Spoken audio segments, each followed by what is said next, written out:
Open me hills to full country.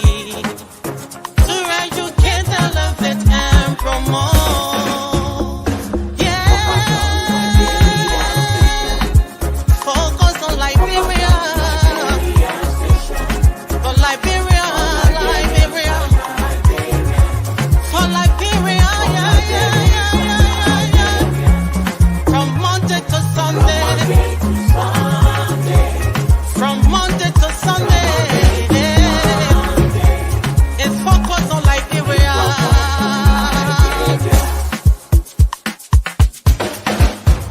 Talk about home affairs, in diaspora, current affairs, reliable information.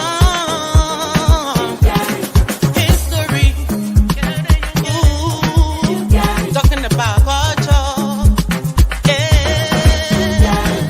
politics, education, entertainment, business, sports, advertisement, articulation. Focus on Liberia. Focus on Liberia. At Focus on Liberia, we discuss everything Liberia, from education to politics, arts and culture, entertainment, agriculture, history, religion, family, and technology. Focus on Liberia uncovers and showcases the best of Liberia and shows the world the truth about Liberia. We educate. Hello, ladies and gentlemen. Welcome to another edition of On Point. I have the bright and the brightest from Liberia right here, with the exception of the guy in the bottom left. He's from Sierra Leone. But ladies and gentlemen, welcome to this edition of my man, Mr. Kamara. Your lighting is poor. Do something. Welcome to another edition, my friend. We have some great minds here and a great topic. 4 actually major. But before we go into our topics, let me say a shout out to all of our graduates. For me, I have my twin girls graduate this weekend, and the Gamer family, we are 4 for 4, and I'm done. I also saw Mr. Dennis Jar's son walk across the stage, also graduated from high school. Mr. Pat Moore, Mr. Jimmy Eastman, Joseph, if you have any family member that graduated, let's say a shout out to them, friends and family, anybody who has a child or children that graduated. If we didn't know who you are, please put your name in the comment section. We'll call and say shout out to you. But to all the parents, we say kudos. Mr. Eastman. Yes, it is an honorable thing to have Liberians going to the next level. It is important that we prepare ourselves, that we have the requisite skills, the requisite intelligence, and the requisite expertise to take our country to the next level. So we praise all of those individuals that have gone forward to show us what they can do. The next thing is nation building. So it's a good thing, but we must know that the task ahead is to build our nation. Congrats to all. As you know, most of my people are past the age now, but it's a beautiful thing. For me, one of my favorite events are our graduations. It just sets many memories. So congrats to all. Thank you very much. Mr. Padmore, you are in a bigger Liberian community. You have friends and families. You have well-wishers. We have our folks who tune in to our show every Sunday. Anybody you know of that graduated either elementary school, kindergarten, high school, college, graduation is graduation. Yes, indeed. Yes, indeed. I have several family members that are graduating, friends of children of friends of close friends are graduating this weekend, next weekend. A shout out to everyone out there who's put in the work. and put in the time and are now, being recognized and being celebrated for this. It is great. I will say something. When I first moved to the U.S., I noticed I've always worked in human services and healthcare. I noticed that a lot of Liberians were aides in nursing homes, in hospitals, in assisted living, and I have been able to observe, us become nurses and doctors in those same facilities. It shows how much we have grown in this country, the sacrifices that people have made so their children, so the things that they could not achieve, their children have been able to achieve. When we came here, we're looking for immigration lawyer to do our paperwork. We're going to other Africans, Nigerians, and the white people and all those things. Now we have lawyers, Liberian lawyers that we can call upon, not just for immigration, but for all kinds of things. It shows how we have grown in America. We long to take this back to Liberia and share our expertise, our life experiences, our education with our fatherland, our motherland, and I think that's why we come here every day. So this is just a small celebration to all you people out there who continue to strive for things better. Hats off to you. Hats off to you. Thank you very much. Welcome, Mr. Evan Morris. Mr. Tawo, you are in the Houston area, a big Liberian diaspora community.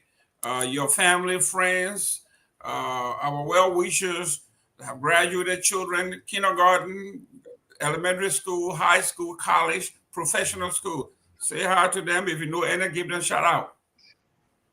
Yes, there are a lot of graduations in the Liberian community across Houston. I have people that I'm close to. My niece is also graduating from our nursing school. And just like Patmo said, it's great to see that people who came here doing their best for them to kind of climb the ladder. And we want for these skills to be brought back home, but let them not be brought back home from an American or British or Spanish perspective, because that is one of the mistakes that we make.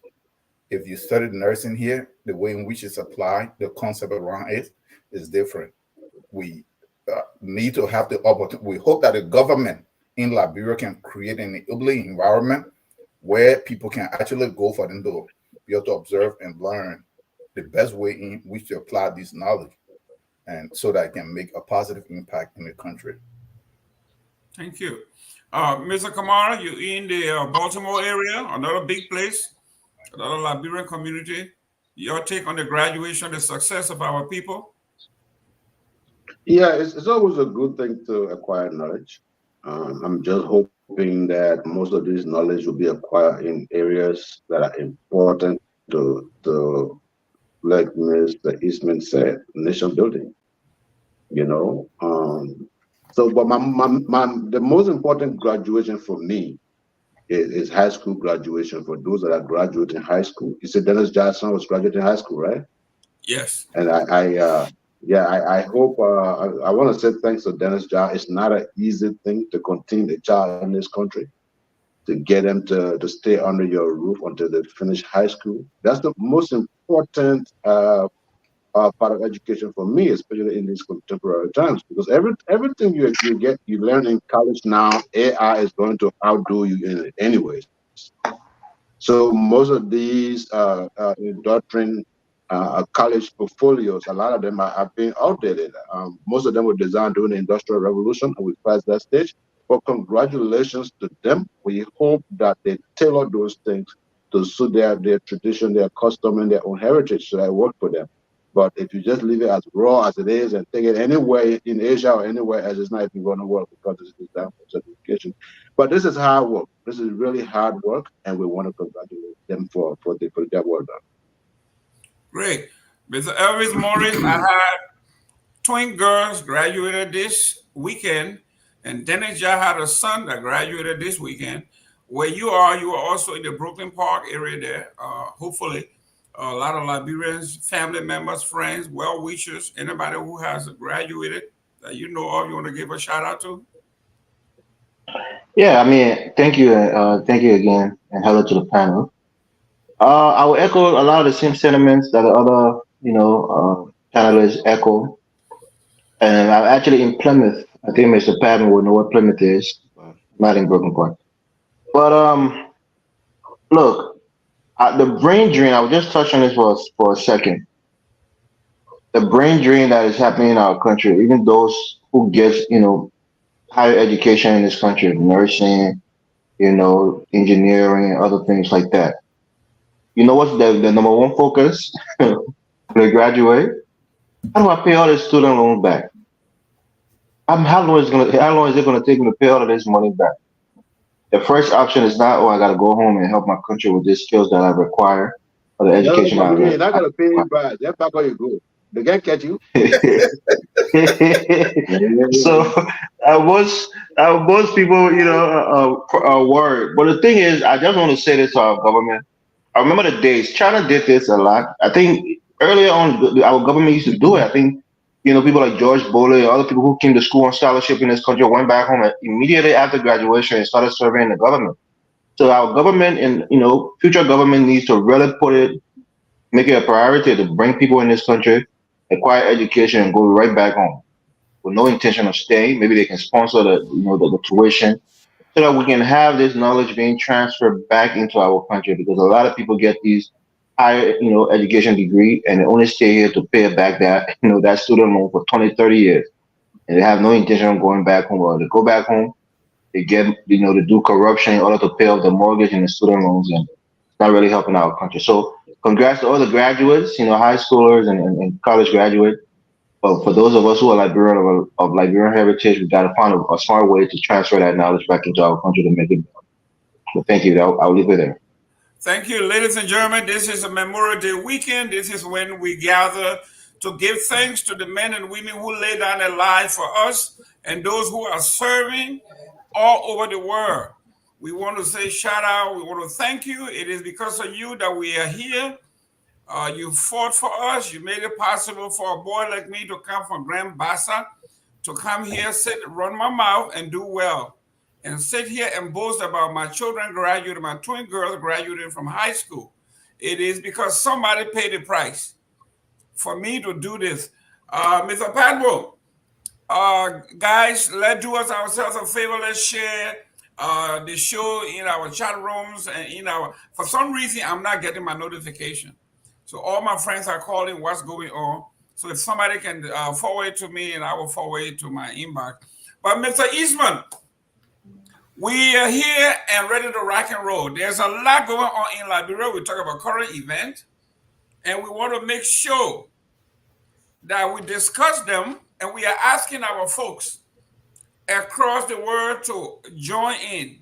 Because what we are discussing here will affect everybody, including you and myself. Believe it or not, whether you are in the country or out of the country, decisions made in Liberia on your behalf will impact whatever you do. Because if you go to the U.S. Embassy website and they put up a notification that Liberia is XYZ, they either put you in yellow or red or whatever it is, people do go to the website and check the statuses of these nations before they go. Mm-hmm. So if you think just sitting here and not being part of the situation means it's okay, you are making a grave mistake. So here we are today. We got 4 topics we're going to be discussing. One is the president holds, I guess, the second retreat. What does this hope? What did he actually hope to accomplish when it comes to holding these retreats? What have we accomplished from holding this retreat? All presidents do this. When they come back, we don't know what is it that they do, why they have a retreat, what they do at this retreat. Some corporation, when they go to retreat, they do team building network, they do team building schemes, they do a lot of stuff. I don't see anyone who go to Liberia. It's all politicians sitting down and listening to the president. We don't see any kind of team building activities, none of those things. So what is it that they do And how can we measure whether the retreat actually paid dividend? We're going to discuss that. Then number two, the government of Liberia, Joseph Boakai, announced 285 Earth moving equipment. What's going on here? What got somebody laughing? It looked like nervously laughing. That the way I get laugh, bow way and I get a bit laugh. Mr. Pablo, it looked like struck some nerve, eh? Yes, you did. Yes, the government announced 285 earth moving machines on its way to Liberia. While purchase machinery when you have already just signed a $22 million contract with private contractors to do the roads. They got their tractors, they got the machines, they got everything going already. That's why you pay them. So why bringing all of these equipment? How are they coming? Who's paying for them? How they got paid for? How are they coming? What was the purchasing? What was the process? What was the procedure? Did you do it by law? We're going to discuss that. I think along this backdrop, Mr. Amara Conner wrote a scathing report. Well, his opinion piece inquiring about what is going on here with this rescue mission. Why are they behaving this? So we're going to read the letter and we're going to go to that. And then finally, where are we with this rice and its solution that was supposed to be brought by the Mr. Agriculturist, the man who was mayor during the Doe regime? That was Mayor Boakai, now President Boakai. We discussed that. What's happening with the rice solution?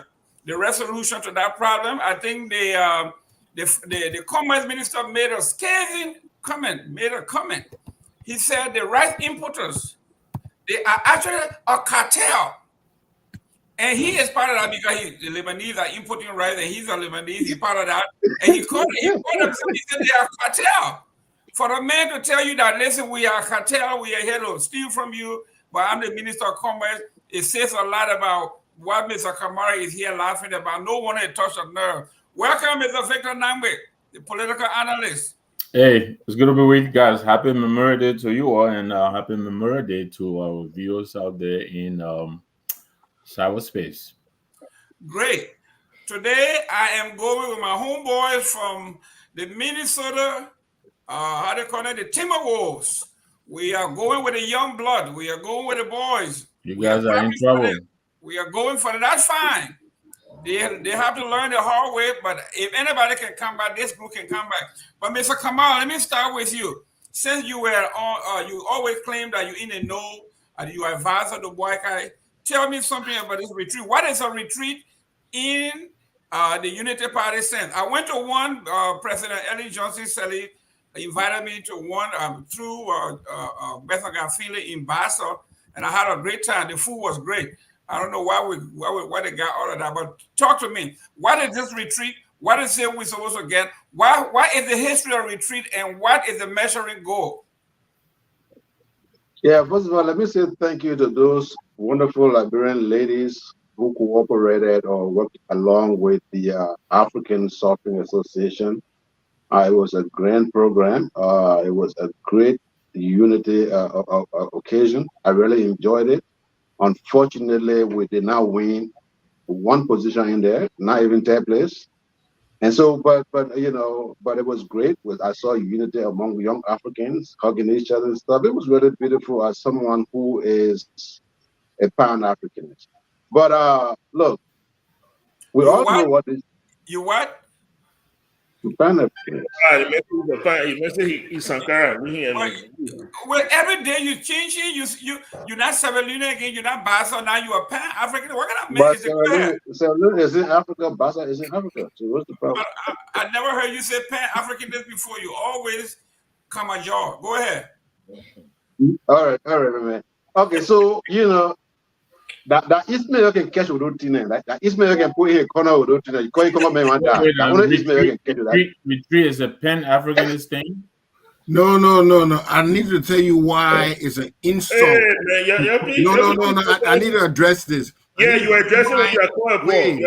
No, Mr. Eastman, please wait. They get too serious. They want to get go Mr. after Pablo, you. let Mr. Israel talk, please. But you call me a Congo man is an insult to me because we risk everything to be Liberian. We are only Liberian, nothing else. Don't But call how us of me now? They get coming Liberian. to look there back. Okay? Leave that team, Mr. Eastman. I don't want to let you know why it is an insult. We risk everything to be Liberian. They go call a different name. Yeah, call his son. Imagine how I feel, but let that thing go. But anyways, look, we all know what these retreats are about. You know, I guess Mr. Eastman always sing this song. Stick and stone can break my bone. But why Mr. Gibbon say that time? It's just simple. Anyway, so we all know what this retreat is about. And you've been around a lot longer than I have. So you know this. I don't know why you're trying to politicize it. Walker brought his people back. Ali, you older than everybody here. Don't lie. You don't know when you were born. Go ahead, man. Okay. At least I was born in hospital. You were ever born in hospital? No, that I'm man. Now, man, to go mad. Let me professional on the show. People watching. Let's go, Mr. Kamara. The man to go mad, bring to the water. You want to remember where I was born. Anyways. But why you starting the show by attacking Eastman, Mr. Kamara? AC, the progressive who made toward that, and I start again another trouble. One minute, Eastman to throw blow now. Go ahead, Mr. Kamara. Look at how I found the attack. Okay, so anyways, we know what it was about. Just the answer, so you know it. Go back to the table and say, look, must we do some things? Is it me or is it breaking? Yeah, my man, your connection. Aliu, Kamara, your connection bad. It's not coming out. Morris, Morris, what are you doing with your phone, your camera? Yeah, it's coming out garbage. Go and come back in. Yes, I think you should leave and come back in. Okay. Mr. Eastman. Yes. You've been in the diplomatic circle. You know how it works. When we're talking about retreats, what's the history of retreats? What's the history of its success, the measurable outcome, and the goals? What can we say the objective of a retreat, presidential retreat? I know in the corporate world it's different.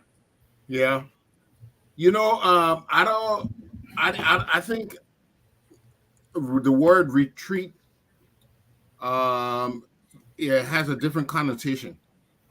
When you think about retreat, you're thinking about relaxed kind of vacation like environment.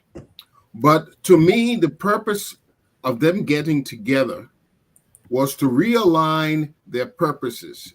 They had examined their 90 days, the first 90 days. And now they're getting together to realign their goals and purposes, maybe refine some of the some of the policies, change direction in some of them, and to make sure that they will accomplish their goals, that they're on track. I don't see anything wrong with that. I think it's important that when you're steering a ship, you maintain control. So they're coming together to make sure that everybody is got the right message and that everybody's on track is a good idea. Now, how much does that cost us? If it's going to cost us money, we have to make sure that it is worth it. So if this is just a jolly, then we lose. We don't get everything lined up, and we spend money. But if this was for a real purpose to make sure all the policies that agriculture minister is supposed to implement, commerce, the port, if we realign all those policies to make sure we have a better grip on the future going ahead, then it was a good idea. But if it's only for jolly, then it's another waste of time.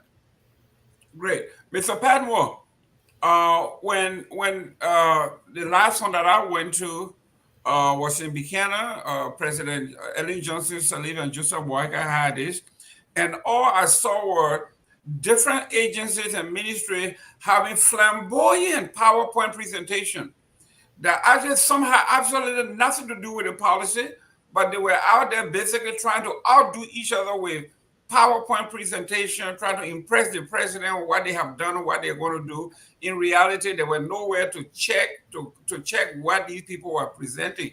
So I don't know what is the history, what's the history of success. Mr. Padmore, educate us a little bit if you know anything about what would this do and how can we measure success. So, thank you, Mr. Gisman. So, my understanding is that when you hold a retreat, you want to reconvene everybody. You want to bring everybody into a tight circle. You want to evaluate what you guys have done so far. You want to evaluate the status quo. You want to evaluate what's coming in. You want to also create a plan, a measurable plan, okay, that you guys can execute over the next whatever year or the next selected period of time. At which point you will hold another retreat and reevaluate.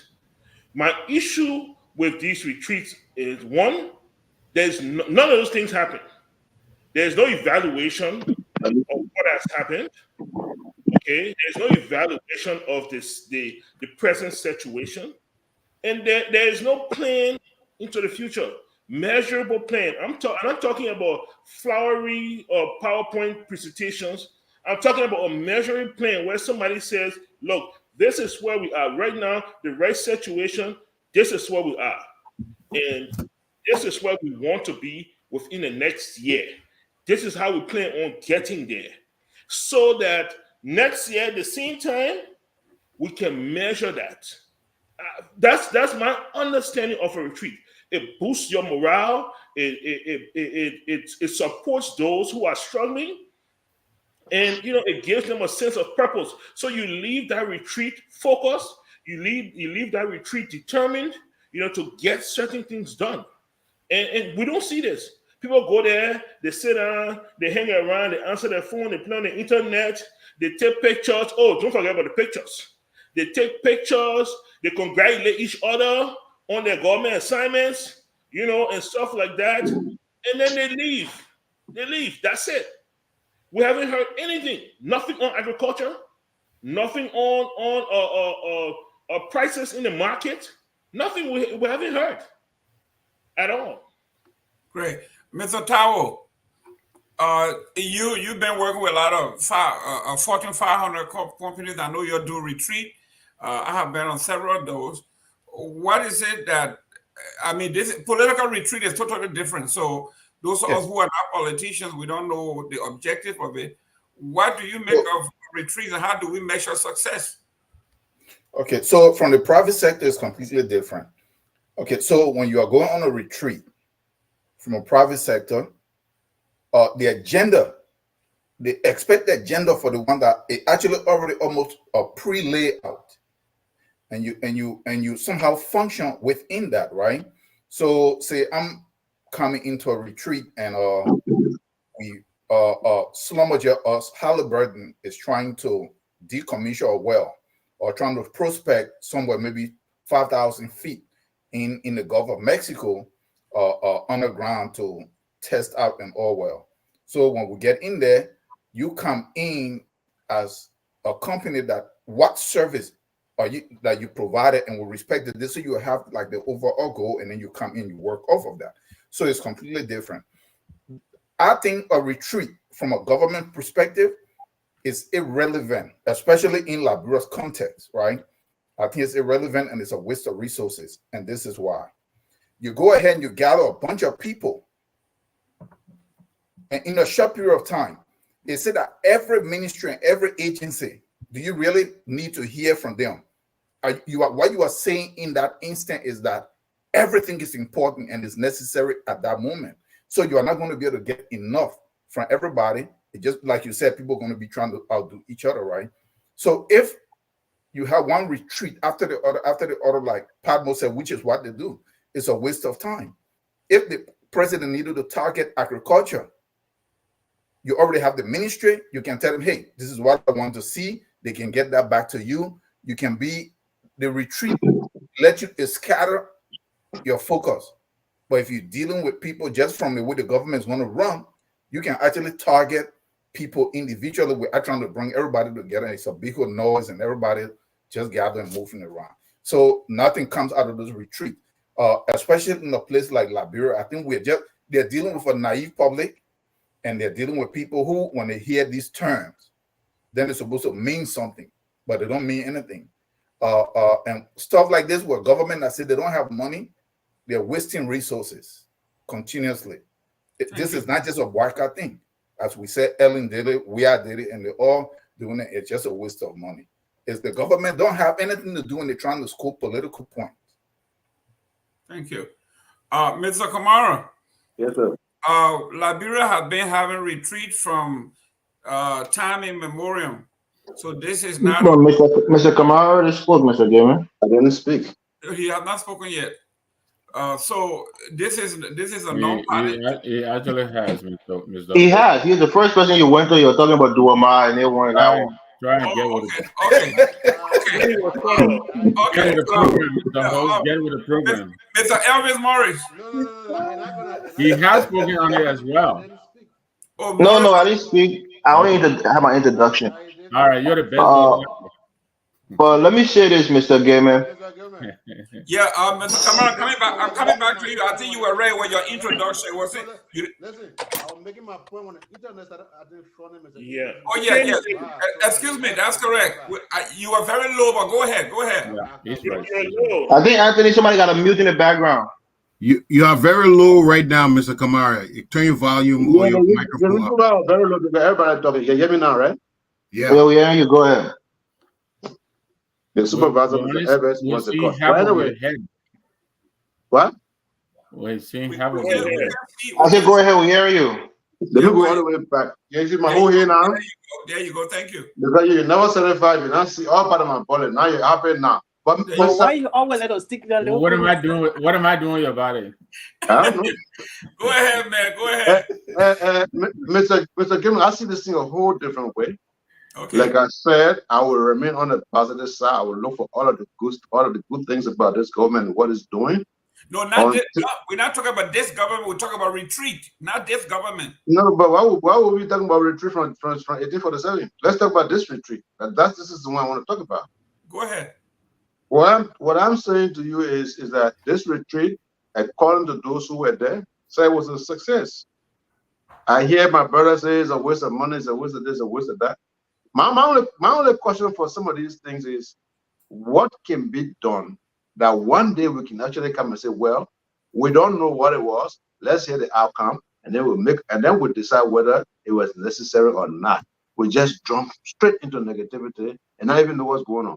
When you are working as a whole team supposedly, and you're having a retreat, you can't do it as a team. Why do we have banquet and other stuff on the job? So you have to bring the whole team together so that everybody can know everybody's weakness, everybody can know who's succeeding. Those who are far ahead and those who are behind will want to catch up with the ones who are far ahead. That is the basis of this, is to point out the mistakes, the lapses, how to fix it, and what we need, the president's agenda. Gentlemen, this is where we are falling. This is what the society is complaining about. What can we do? Mr. Sociology, we want to make sure that by this time, XYZ should be done by this time. This is your task, and it must be completed. And that's what it was about. For those that I talked to, say the retreat were very successful. Thank you. Mr. Morris, we do not want to limit this to Unity Party. We talk about retreat in general. Tolbert did it, Totman did it, Weir did it, everybody does it. What is it that we can say, we can measure that this is the success story, this is our benchmark, we met our benchmark, we can now go from here and say we are level 2. The next retreat, we're gonna determine whether we pass level 2. We are not to level 3. All right, thank you, Mr. Gaiman. Look, I've been to a couple of retreats myself, right? And for if you're looking at the, like people are saying, if you're looking at the private sector, it's about camaraderie. It's about team building. It's about building rapport amongst employees. Usually, it's not about a goal. At my job, we have meetings every day. That's where they tell you your goals, your budget. If you're hitting your target in terms of your the budget and other things like that. So we have cabinet meetings. I meet every day, maybe a few times a week. That's where you tell people what the goals are, and if somebody isn't performing, that's where you reprimand them or you give them a 2 weeks plan or a 6 months plan. That's what cabinet meetings is for. My understanding of retreat is something when relationships are strained. Like for example, you have couple retreat where a man and wife may go on a retreat to try to rekindle that spark in their relationship. Try to reunite their shared purpose. But for me, this government, I think this retreat, if the 2 retreats they've had is premature. Why? Because they say they're coming up with a 5-year plan that they haven't formulated yet, completed. Supposed to be coming up within the next few months or something like that. I think November, almost the end of the year, they say they're going to come up with that plan. So how can you know if you're going against your plan or if you're on track along with the plan? That's the thing that's supposed to guide you and your ministers and and different heads of agencies. So if you don't have that that plan or that broader plan that everybody is working towards, how can you know if somebody is off base or if somebody is struggling? That's why I think President Boycott made it wrong. I'm going to use this I'm going to target it for this government. I think he's showing ineptitude. He's showing gross ineptitude because he was there for 12 years. He should know how to conduct himself in cabinet meetings. He should know how to hold people accountable if they're not performing. And sometimes you can call somebody on a one-on-one, call them in your office on the off days, outside of a cabinet meeting, and tell them, man, what's going on with you? Your ministry is not performing, is underperforming. What's going on? Do we need to have more talk? Is there a problem there? That's how good. You being a president, you're just a glorified manager in a way too. So if you're a poor manager in your other position, you're going to be a poor manager as a president. So I think this is a reflection of the president that things are not going well, and he has no other option but you have to bring everybody together and say, my man, guys, what's going on? What's the problem? You have to manage individually and then manage collectively, and he's not doing a good job at that. So having 2 cabinet meetings within 4 months is almost unheard of in government, and that's not a good sign for this government. I'll leave it there. Great. Victor, Mr. Nambe, political advisor to Joseph Boycott, put yourself in the shoes. I know you're a political analyst here, but if you were a political advisor to the president, first of all, it is televised, okay? It's live. Mr. Kamara wants to tell us that somebody can actually go live on television and tell the president I screwed up or my partner screwed up. Whereas the people see this as a place to shine. And I don't think anybody can hold anybody accountable. Anybody can critique the president, not on live TV. What do you think about the methodology? Yeah, Mr. Kamara is, he's the embodiment of what they say. I don't want peace. I want problems. Always. He's always cooking something. But yeah, as my previous colleagues have said, usually retreats they're informal, right? They're to build camaraderie among the people. When I met with the president in London, one of the things he said was he's appointing these people. Obviously, he's running a government of collaboration, coalition. He doesn't know some of the people. So it is an opportunity for them to meet, he and the cabinet, connect, get to know each other, very informal, purposeful, but informal. It's also an opportunity to realign the government's, agenda, so that you avoid the kind of disconnect that we just witnessed between the president and the Minister of Commerce. You want to make sure your message, that's been saying a long time. And now you're doing it worse than every time you're interrupting me. So if I lose my thought, it will be your fault. So, it is to also repackage and retool the cabinet, and send them off. But yes, I agree with my colleagues. It should be informal, relax. In fact, some people, they will tell you to leave yourself unplugged completely so that you will decompress, do a little bit of policy thing, and then the rest of, have a lot of good time, have fun, but get to know each other, the cabinet ministers, the bill rep. I saw some of the cabinet ministers on the podium, and I saw some of their staff still bringing in pile of folders. That's not what a retreat is supposed to be. You're supposed to leave everything and come and unplug completely, come and reset, go back refreshed and re-energized. But connecting with your president, the president connecting with the cabinet, making sure the message is synchronized. So, and like I think it was Mr. Tao or Mr. Morris who indicated this is not the president's first retreat. I think this is about the second. And yet, right. So we are yet to understand what it is that he's realizing out of these retreats. Yeah, we should. If they don't want to tell us, but I think they should let us know, because we're entitled to the information, whatever's happening in government.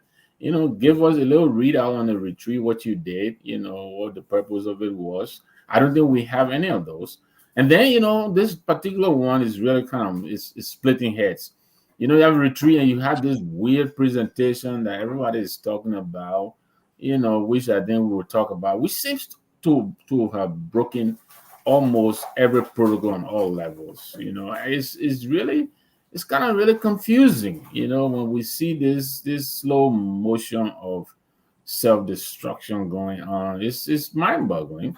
But hopefully this particular retreat, something will come of it. I think it's supposed to be a 3-day affair or 2 days. I'm not sure if it is over yet, but hopefully, this will be better than the previous ones. Great. Thank you very much, ladies and gentlemen. Do us a favor, share this show. We're reading your comments. Thank you very much. We're going to move on. There's something going on in Liberia. Did Mr. Eastman speak? Oh, Mr. Eastman. How you interrupt the show that I not spoke? I'll be correct. Mr. Eastman, you got a partner in crime today. Go ahead. Thank you. I really appreciate it. The purpose of a retreat, if it's a good one, is to clarify the mission, ask for ideas, and weigh them. Sometimes you step back and look at how the team is performing. You discuss changes that you need to do in performance. But what to make them successful is when the leader has to be actively involved. He has to be bringing these people to point, say, the thing we discussed here today that we corrected. When you go back, I expect you to do this. He has to be involved to give that retreat meaning. And I'll just leave it right there. That's retreat right there. Great. Now, I just completed my retreat. And my retreat was to bring all my departments together. And they did some team. We brought in somebody who is a team builder. We did some exercises. And they gave us some assignment. And 2 of the assignment was that I was supposed to serve and do work in all the departments, right? So they started me on the school bus. I will be riding with the school bus and be a school bus aide to get a feel of what the school bus driver goes through when he or she makes her budgetary allotment when I'm doing budget, how it feels to be on the bus. So Monday on the holiday, I will be here. I will be the janitor for the day. And I'm going to clean all the bathrooms. I'm going to clean everything. I'm going to do all of that. And then they expect me to make a report when we return. That's part of the retreat, that's my share of the retreat. From there, I guess they are trying to make me to understand what my employees go through, what the obstacles are, why they are not succeeding or why they are succeeding. And then they will compile it. That's the retreat. So we have a measurable goal, experience. We have everything tied into it. So we are exchanging. Bosses doing the manual labor work. The guy on the bus with me in my office someday and tell me what to do and look. Just run the whole show. So everybody have an experience. And then after that, we'll come back together and then express our feelings and then critique and then come up with a plan of action. But like you say, in politics, it's different. So let's go to number 2 on our list here. Let me correct something quick. Yeah, go ahead. This is the first retreat in this government. What happened at the executive mansion was a quick meeting the president had with the cabinet. There's a difference between cabinet meeting and retreat. Okay. Mr. Kamara, this is the president's second retreat. The president's first retreat was with the legislature. He had a legislative retreat. How will you call that retreat? That's what he called it. That's what if you go to the executive mansion. I think they went to bombing. They were not even much about. I think they went to bombing on a farm or somewhere. How will you call that retreat? The president not a head. They term it like that, Mr. Kamara. Mr. Gay, you have not spoken close on this year on retreat. What is it that we can get from this particular administration? Why are they having frequent retreats? What are we to get from it? What do you think is the reason why he's calling you guys to retreat every 45 days? Well, I'll use the American football terminology here. They are fumbled from the get-go. So they try to get their act together. Typically, retreat is not for that. Retreat is you leave all your working stuff behind, you come to mingle, get to know each other, all of that different things, right? A retreat also can be where people come to set a new thing. But in government, a retreat is what you come back to reflect on what you guys are already accomplished and whatnot. You are not even gone 6 months yet. The country's struggling. They can't even focus on the national security issue, which is rice. People don't even know what's going to happen to that rice price in the next 2 months, in the next 6 months from now on. They don't even know. They come up with some 3D presentation, all of that different thing, not following the process, the proper process. So right now, like I said, the football analogy, they fumble, right? The ball fell off their hand and they're trying to grasp with this ball. That's the problem. They're supposed to be the most experienced government, the most well-prepared individuals, because most of them have worked in the past government. They're not new faces. At least those in top positions, right? They are not new faces, so we expect more. And President Bwaka himself promised during the campaign that he was the most qualified, most experienced.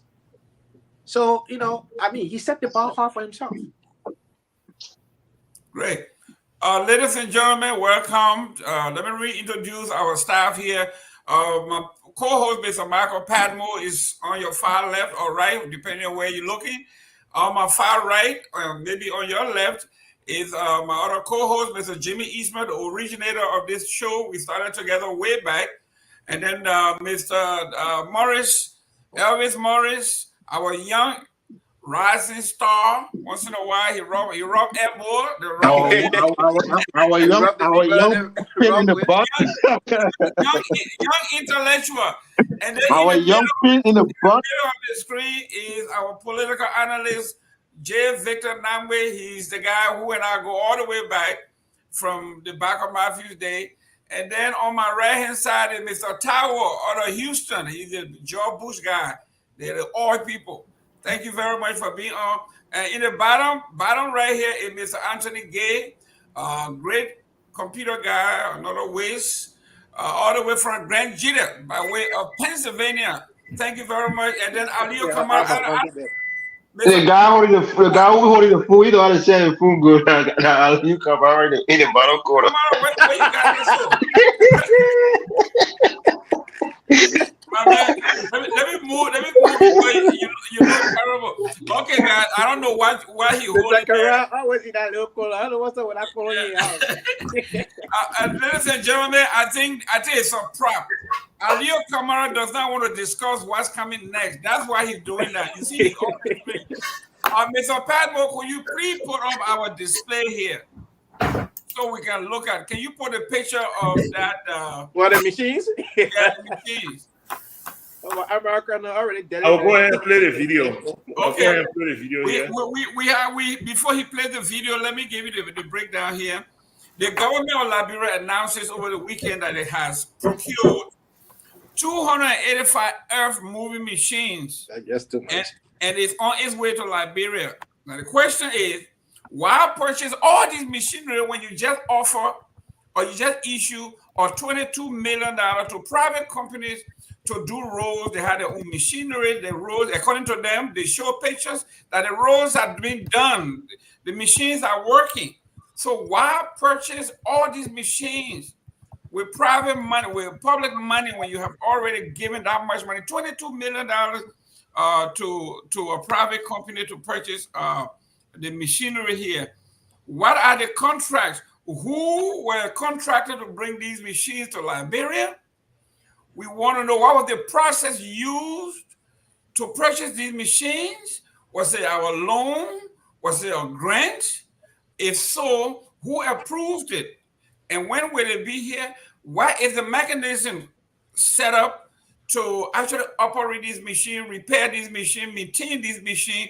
We saw what happened in FOIA when Joseph Walker had his first test of green machinery. Those machinery are still there.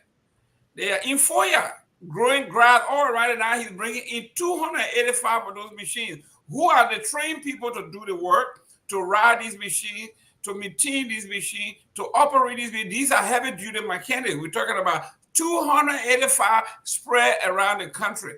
So, Mr. Victor Namwe, I need to start with you here because you let me play the video, G. Okay, let's play the video. Then I want you to looking at, I know you saw the, like George Bush said, I look in his eyes and I saw his soul. You look in the president's eye, you may have seen his soul. Let's go.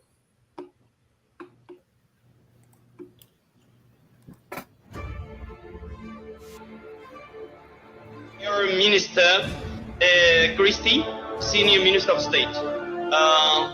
It's a great honor to share this moment, although through a video conference. Is the hallmark of a new beginning to change the destiny of our people.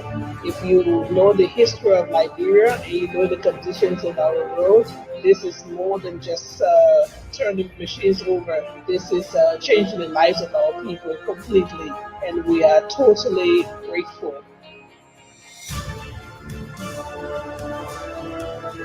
Besides our primary roads, which is just in the category of 2,000 kilometers, we have over 10,000 kilometers that are all feeder and secondary roads.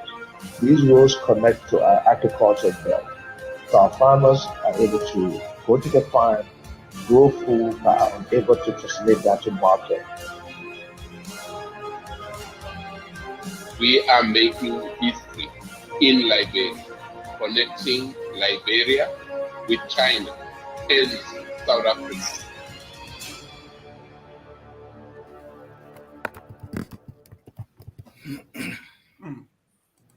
Great.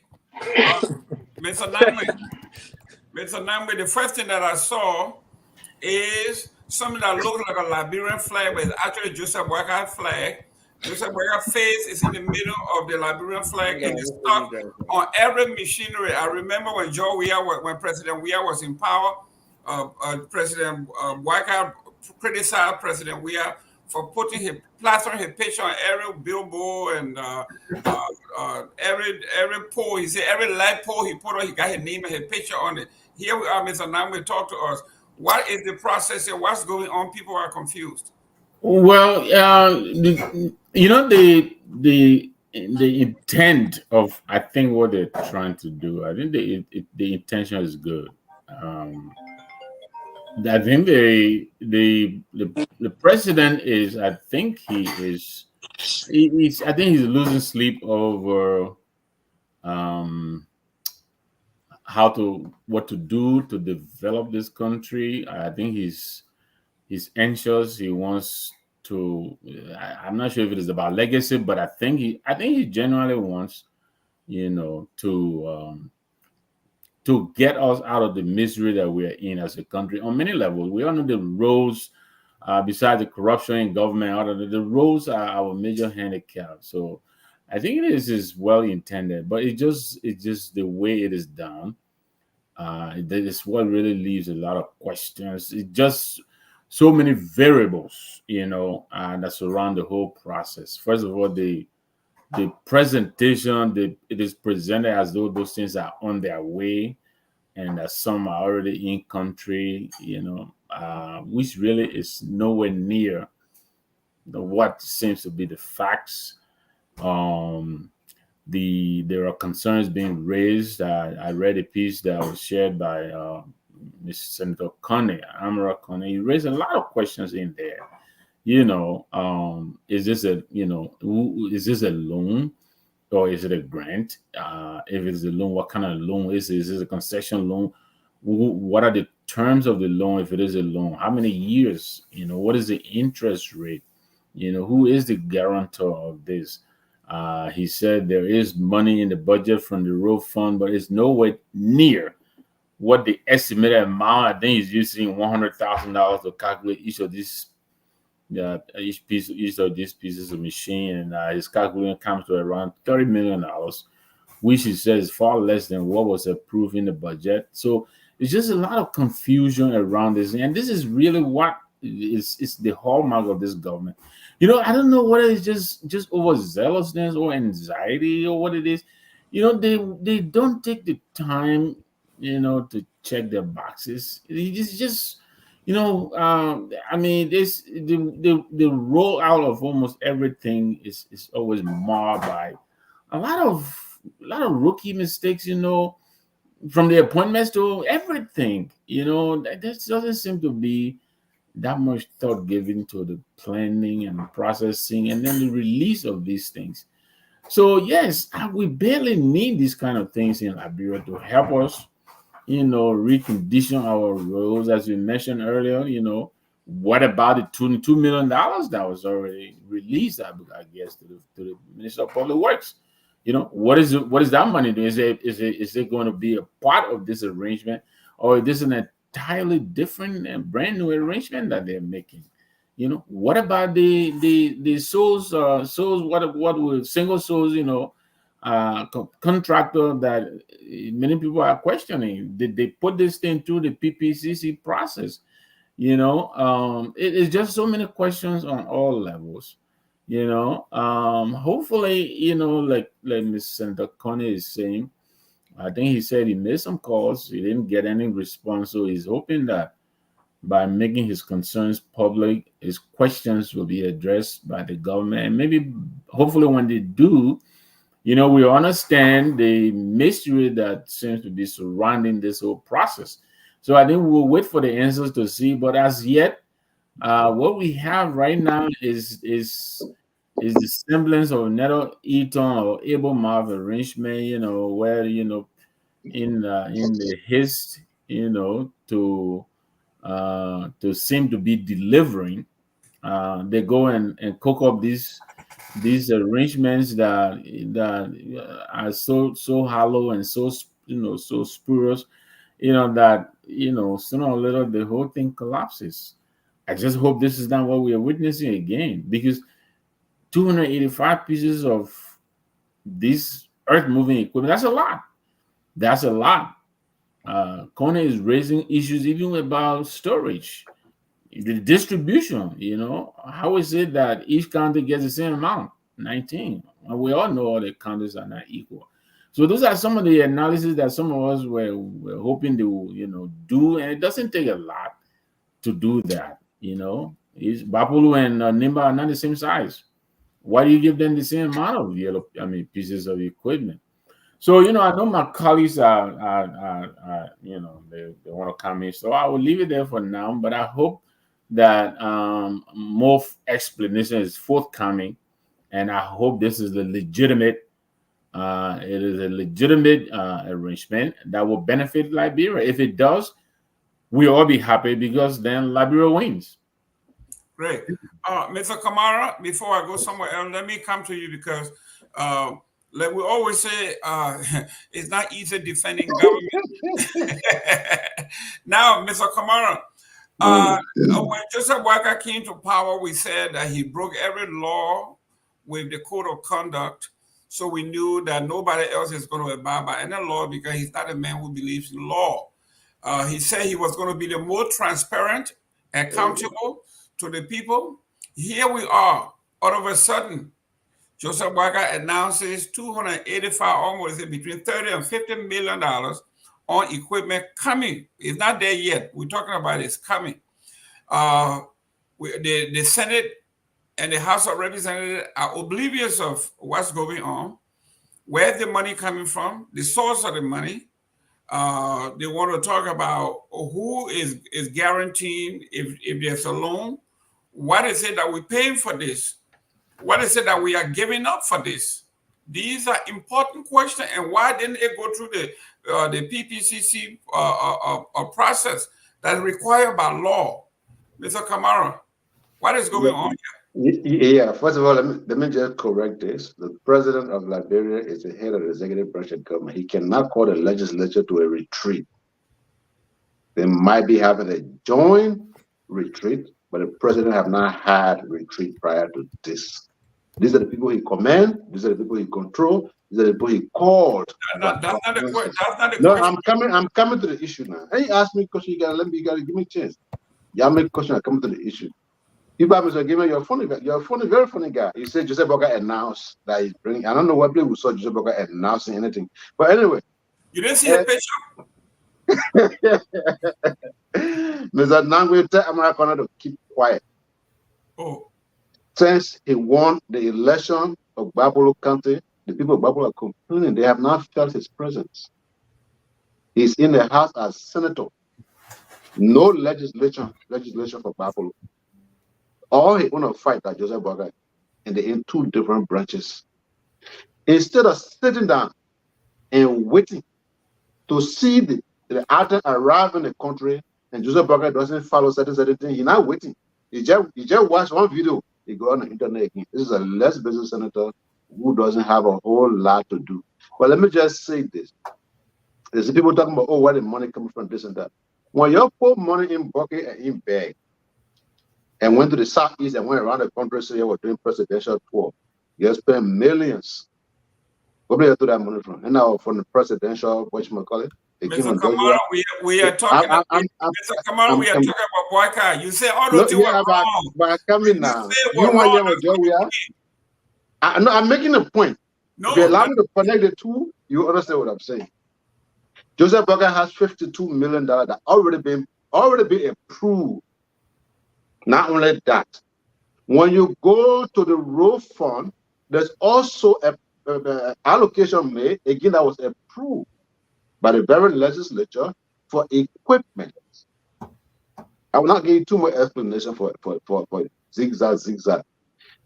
People want to say, okay, so who's going to maintain this? Why is this thing coming? Why 19? Why this? You had zero. Hey, my people. Another question people asking is that why you get contract to people for 22 million when you bring equipment? What if the man's agenda is to empower the Ministry of Public Works and the already existing engineers? They are trained engineers at the Ministry of Public Works.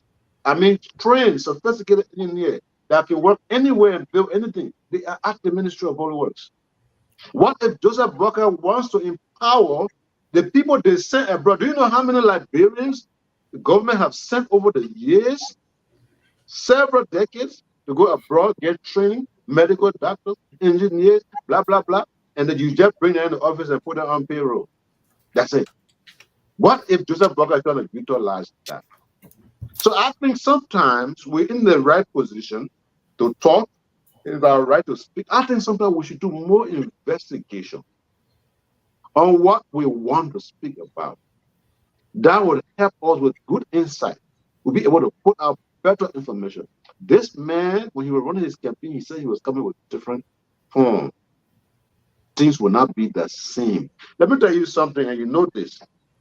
When I was in Kakata attending Langolede, there is the Ministry of Public Works. The Ministry of Public Works in Monrovia, they got a breast in Kakata Market County. Yellow machines were assigned there when I was growing up. Where year was that? Oh, in the 80s. That's when I grew up. Okay. 1880? Huh? Go ahead. You're disrupting me, man. I grew up so many places. I was a child with all man, all fire around. So I was all over the place. But here's the thing. So things like Grayling Road, Dusty Road in city, little highways and stuff, we didn't have that. The kind of contract were not given to people from China and from Thailand when I was growing up in the 80s. Anyway, you're in New Jersey, Mr. Gilman, you don't know. Those roads were grilled by the Ministry of Public Works, and we had something called rural development in Liberia. Rural development had their own road equipment, road development, build their own little bridges. Maybe that's what Joseph Boakai is trying to do.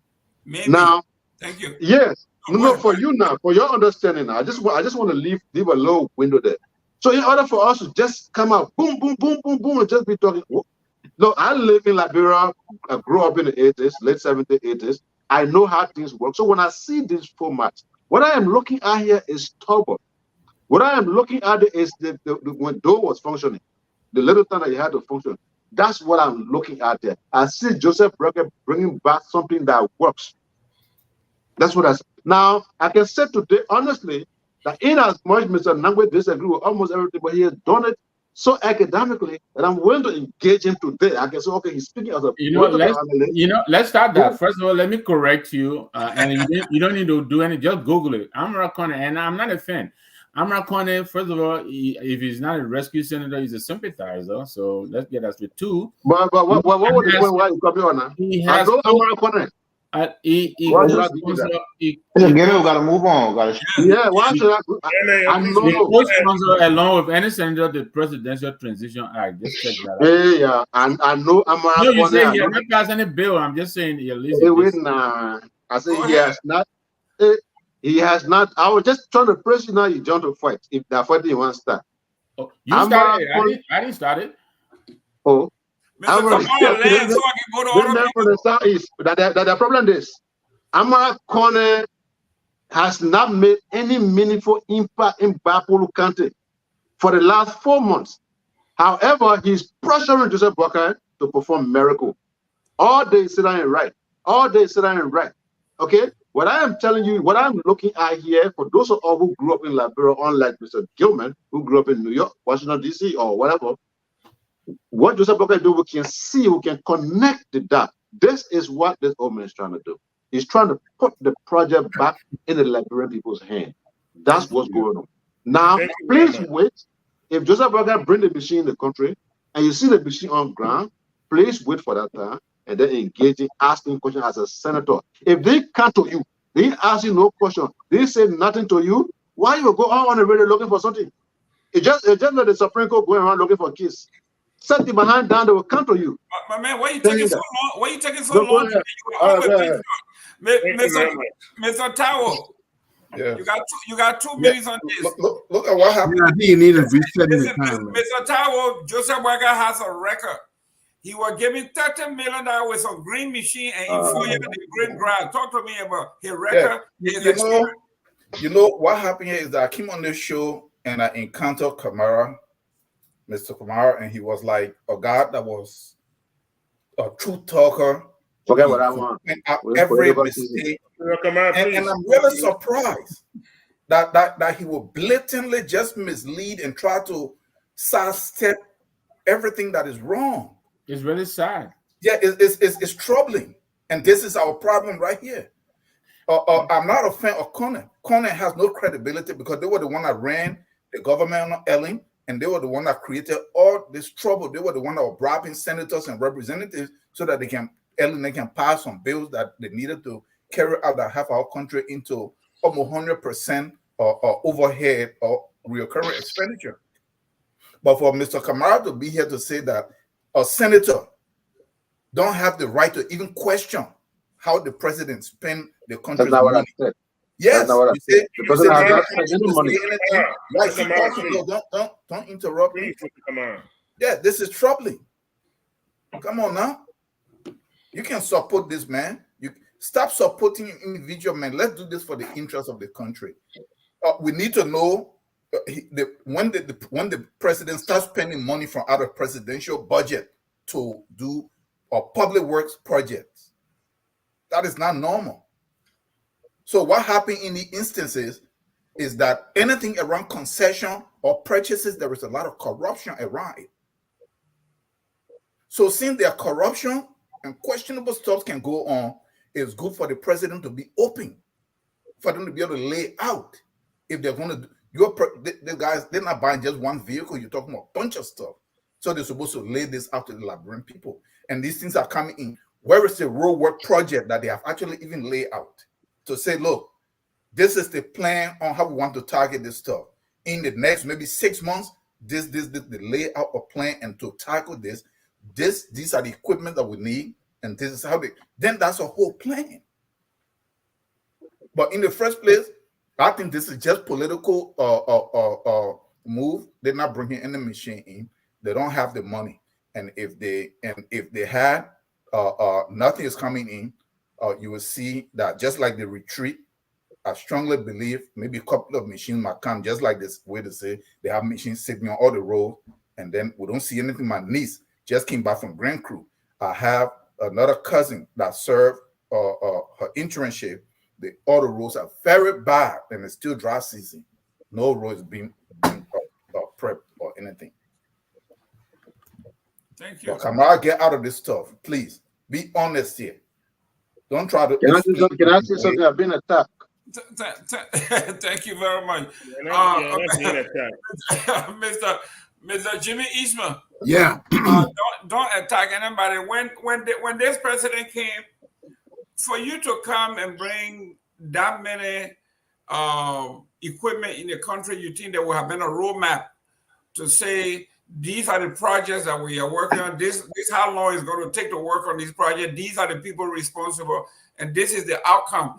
Nothing, but we just come out and say we are bringing 285 stuff. The minister, I think the presidential affair with our portfolio is out there recording. The Minister of State for Presidential Affairs, they are saying that they have the president photograph on every machine. Go ahead. You know, we sitting down here, we have to really be concerned for our country. Because all this, we might be joking about it, but these things that are going on in the country have been leading to more poverty, more ignorance, and more sickness. The whole idea, there's nothing, it's a positive thing that you're bringing machines in the country, yellow machines, but it has not been realized. So what is the fanfare about? Why did it have to be announced? You haven't even gotten the machines yet, but you're talking about all these machines coming. So I find that a little bit suspect. Number two, it should follow the right process. We're talking about $20 million, I understand, of machinery. 30. Okay. And if you're getting this and you're not following due process, we know what goes on in whenever time and these things go out of process. Somebody is getting a kickback somewhere or not. And so why are we not being transparent? Why are we not following due process? Okay.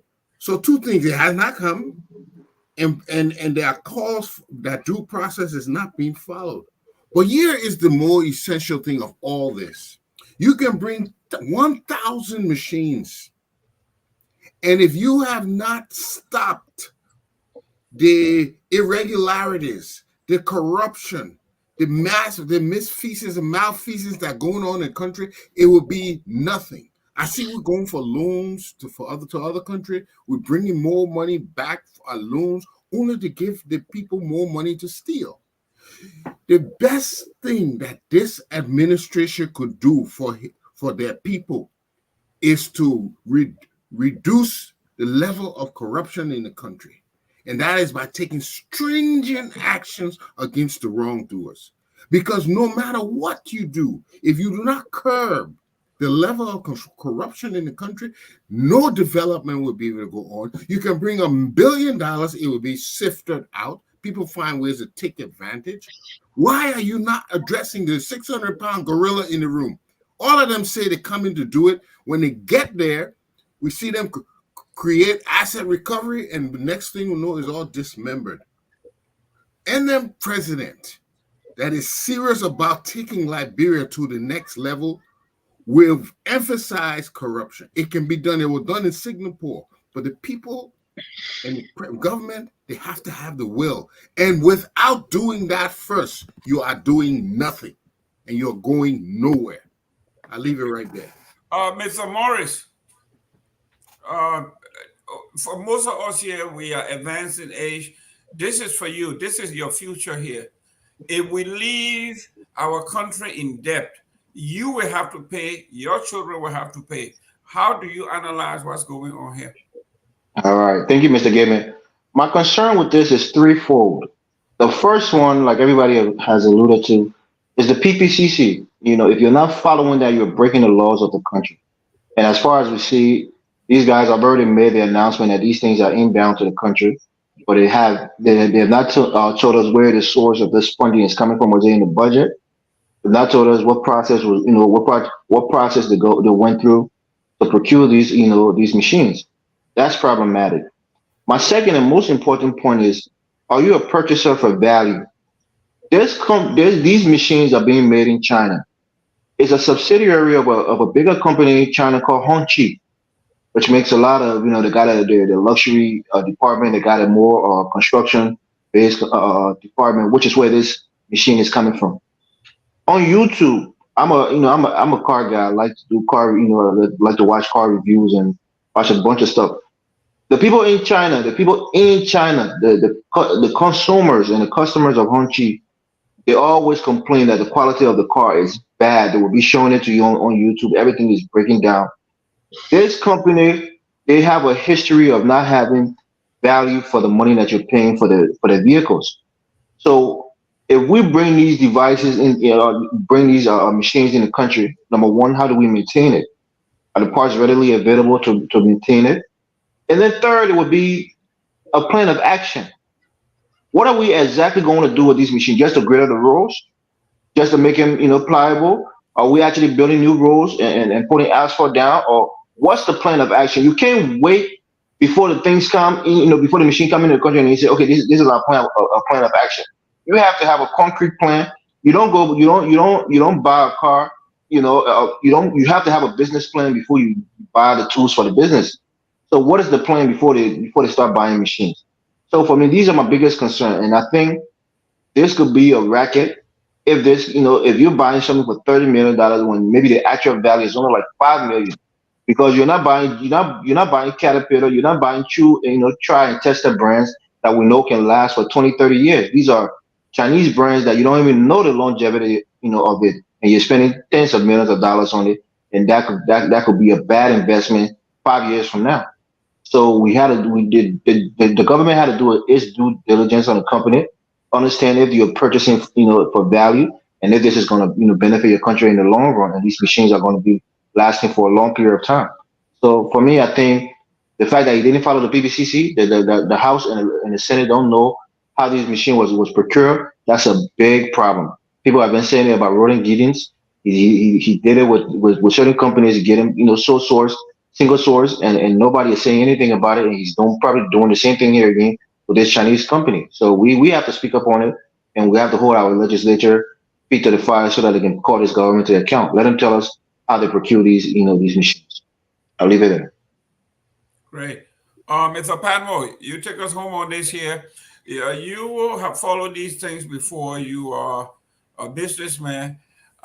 Usually in the United States and everywhere else, I just checked the figure, to pay 1 mile of road is now $1.53 million. And when that contract is given to anybody, that person has the responsibility of providing their own equipment, the material, and everything else. So what is going on here? That's an excellent question there. That's an excellent question. You guys can hear me okay? Yes. All right, that is an excellent question. Because what we have seen in Liberia since the war is the empowerment of the private sector. We talk about this all the time.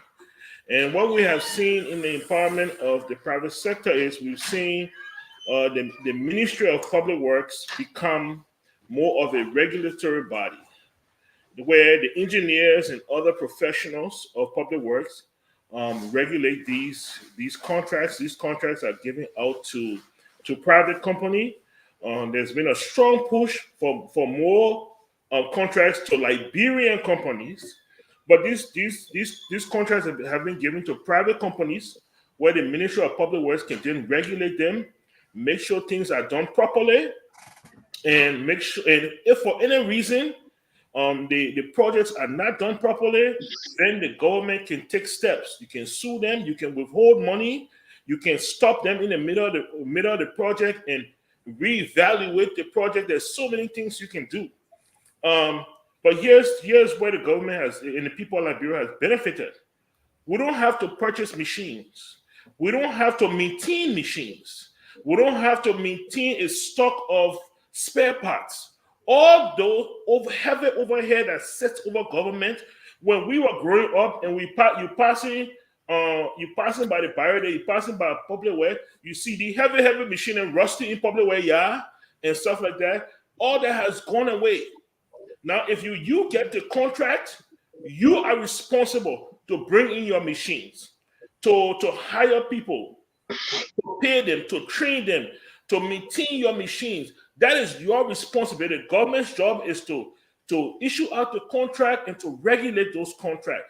Very effective method. All of a sudden, this government comes in. The first thing they do is that they hand out $22 million to companies and say, what we want for you to do, we want for you to open up the roads and to maintain the roads throughout the rainy season.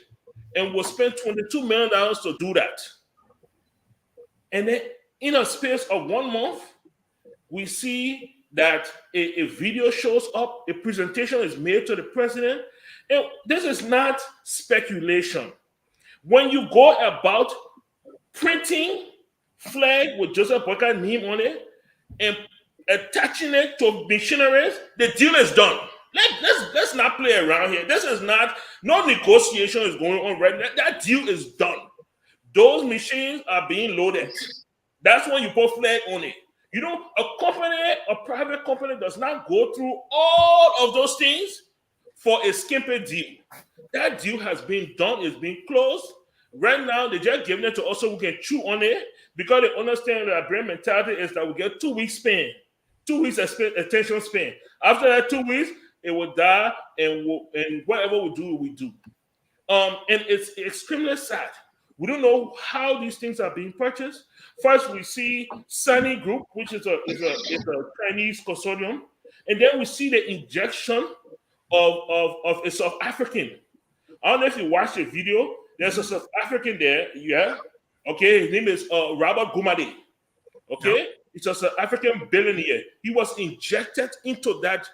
What is his role? Is because are we buying the machines directly from Sunny? Are we buying the machines through Gumade?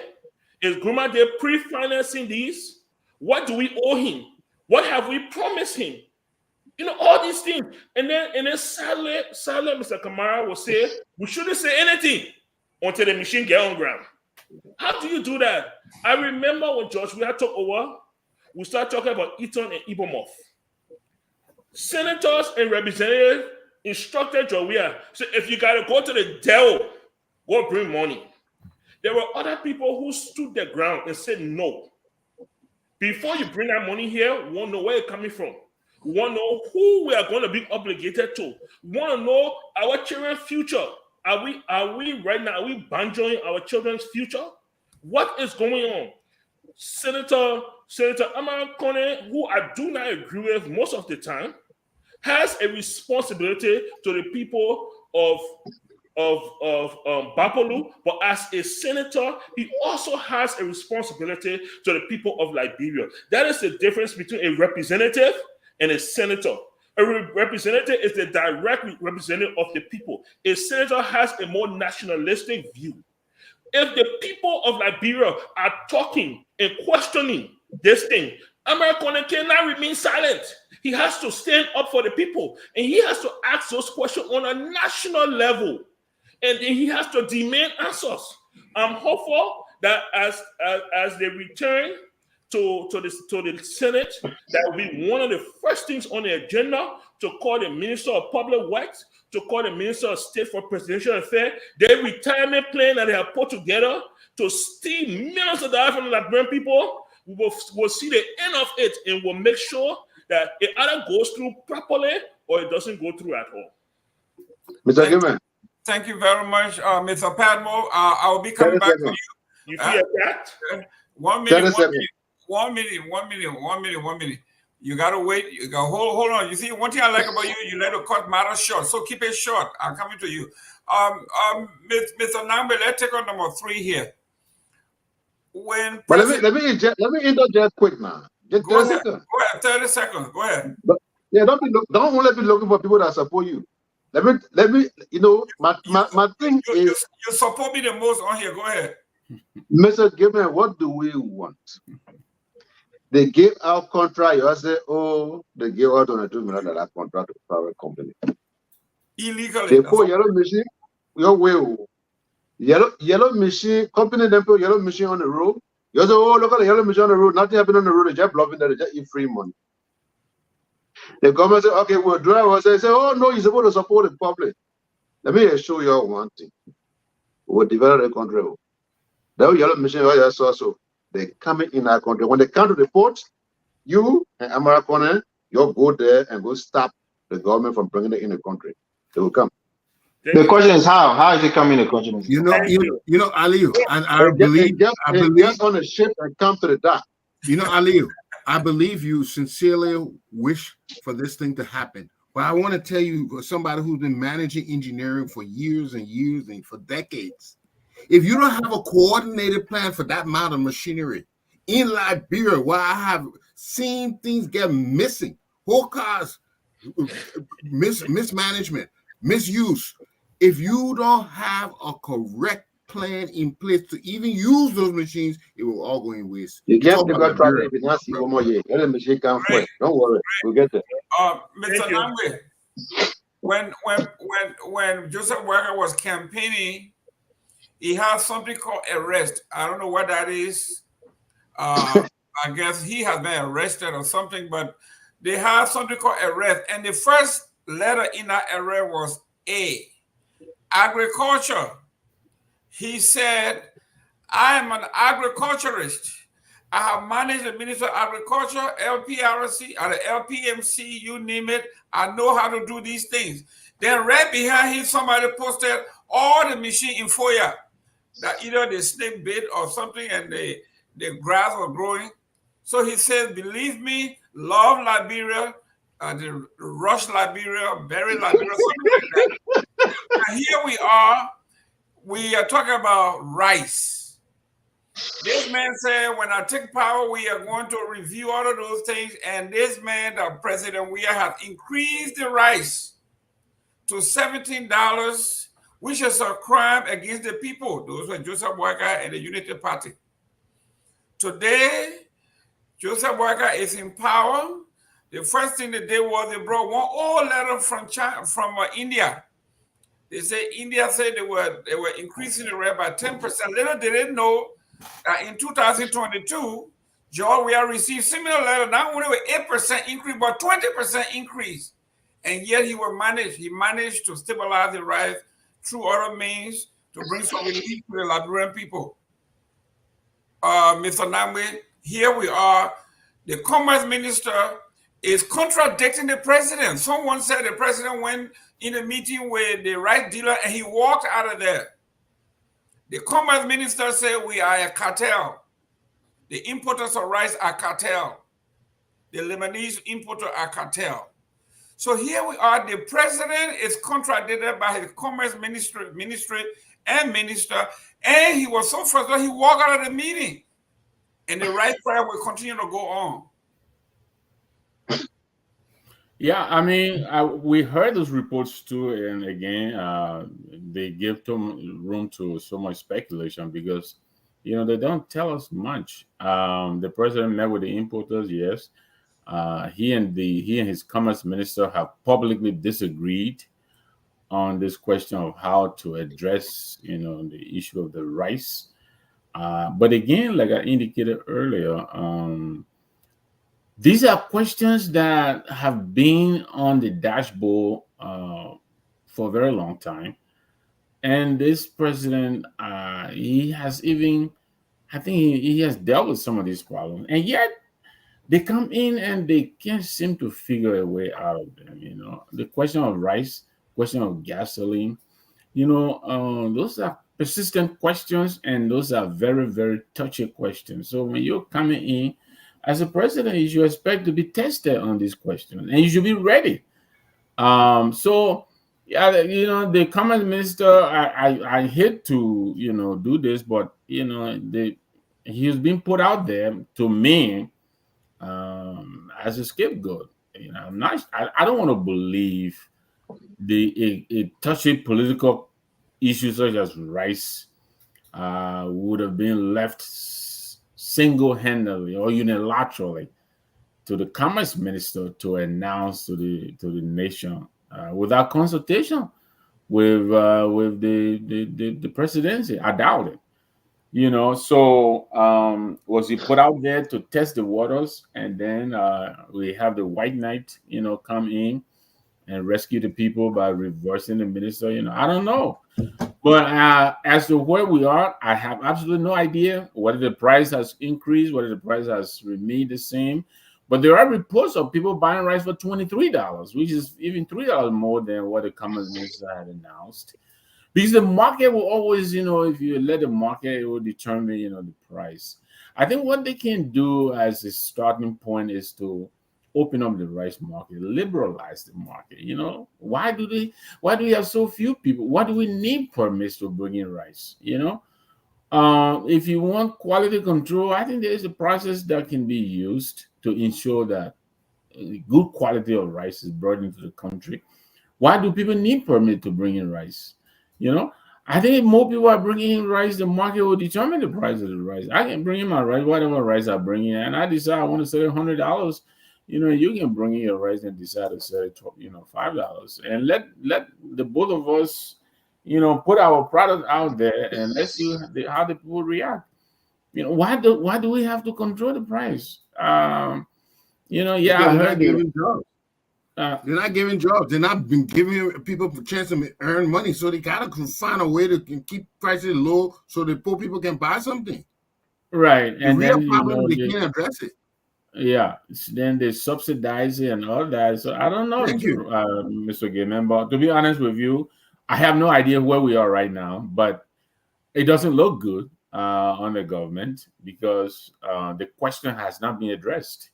The question of affordability of rice on the Liberian market has not been addressed. Great. Eventually, we are hoping that we'll get to the place where we will produce our own rice, but that is a long term, take maybe a year or 2 or 3 or more.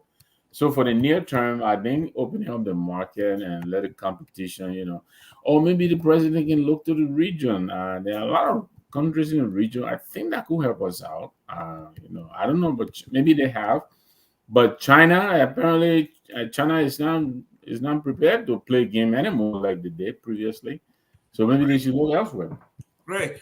Mr. Padmore, the Commerce Minister made a startling statement when asking what is the solution, what is the government doing. He says, we have to go back to the soil. It's the only remedy. You have to grow your own food. I was shocked to have heard a man who they say he's a businessman.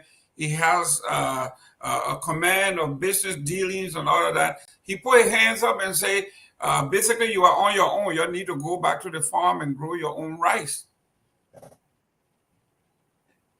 Thank you so much, Mr. Gaiman. I mean, look, I mean, for full disclosure, I mean, my dad's a friend of mine. We went to school together. We went to private school together many years ago. And he's basically being handed an impossible task. I think that's the most basic way I can put it. He has been handed an impossible task. You want this man to help push commerce, but you give the agricultural sector $2 million. How does that work?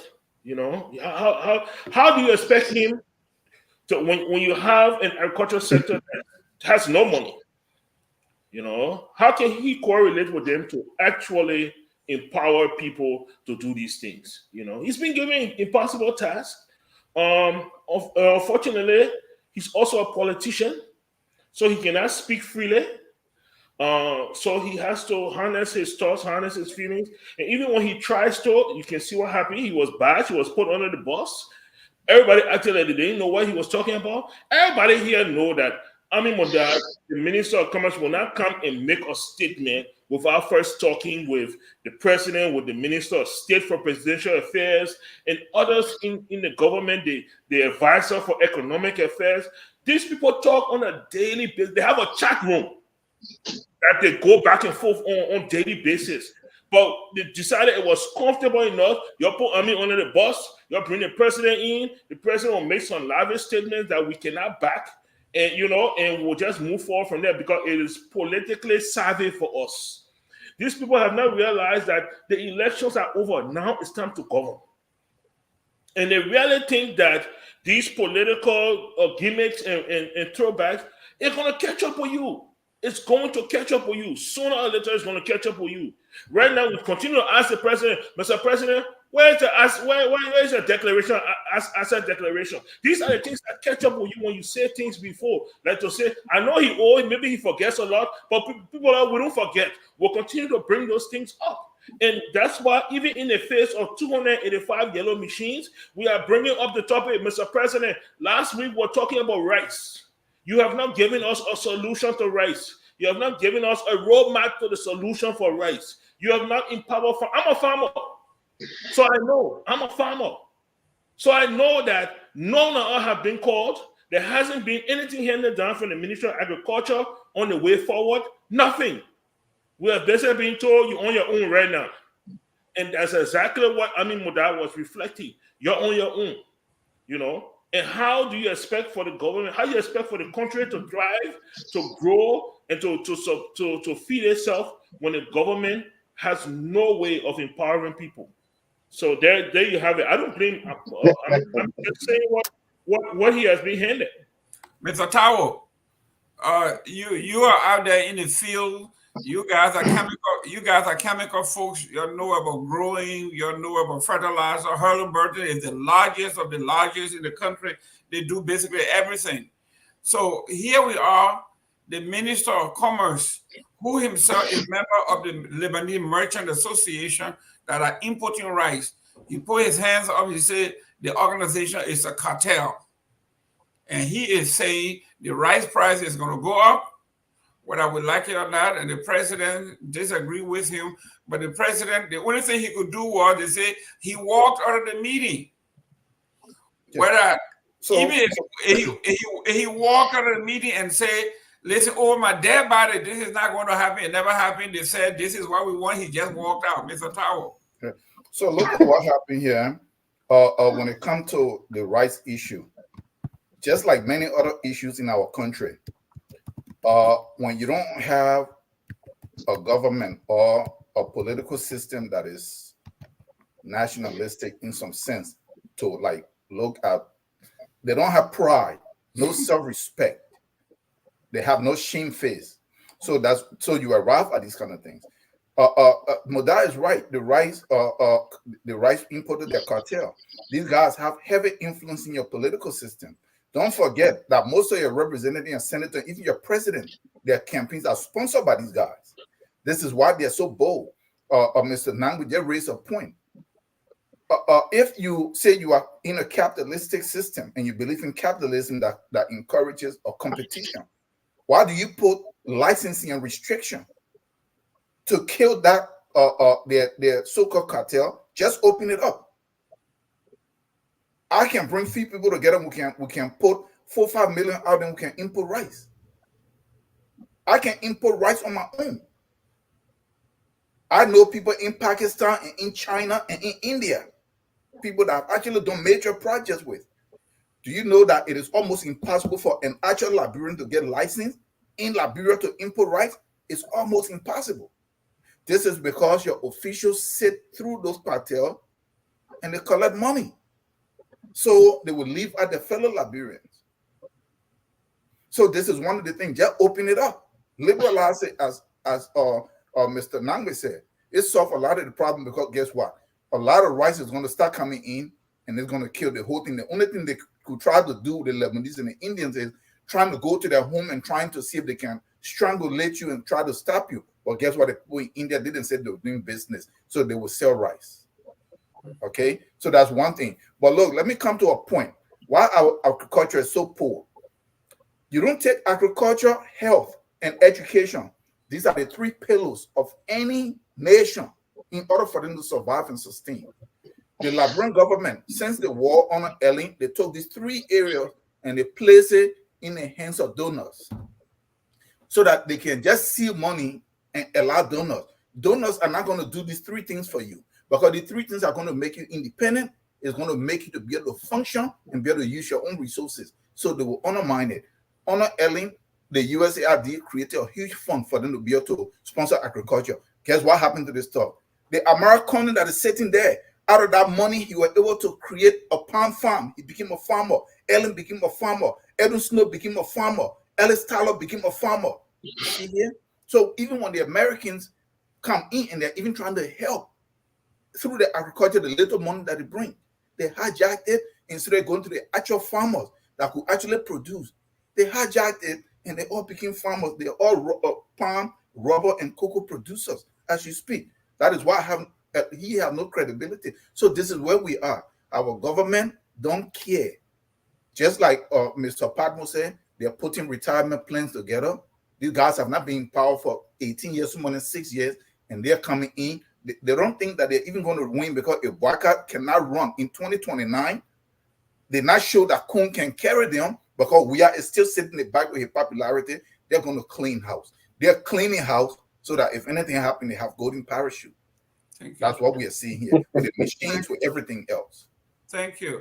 Mr. Morris, you were, maybe you were not born, but someone said the rice issue in Liberia is a national security issue.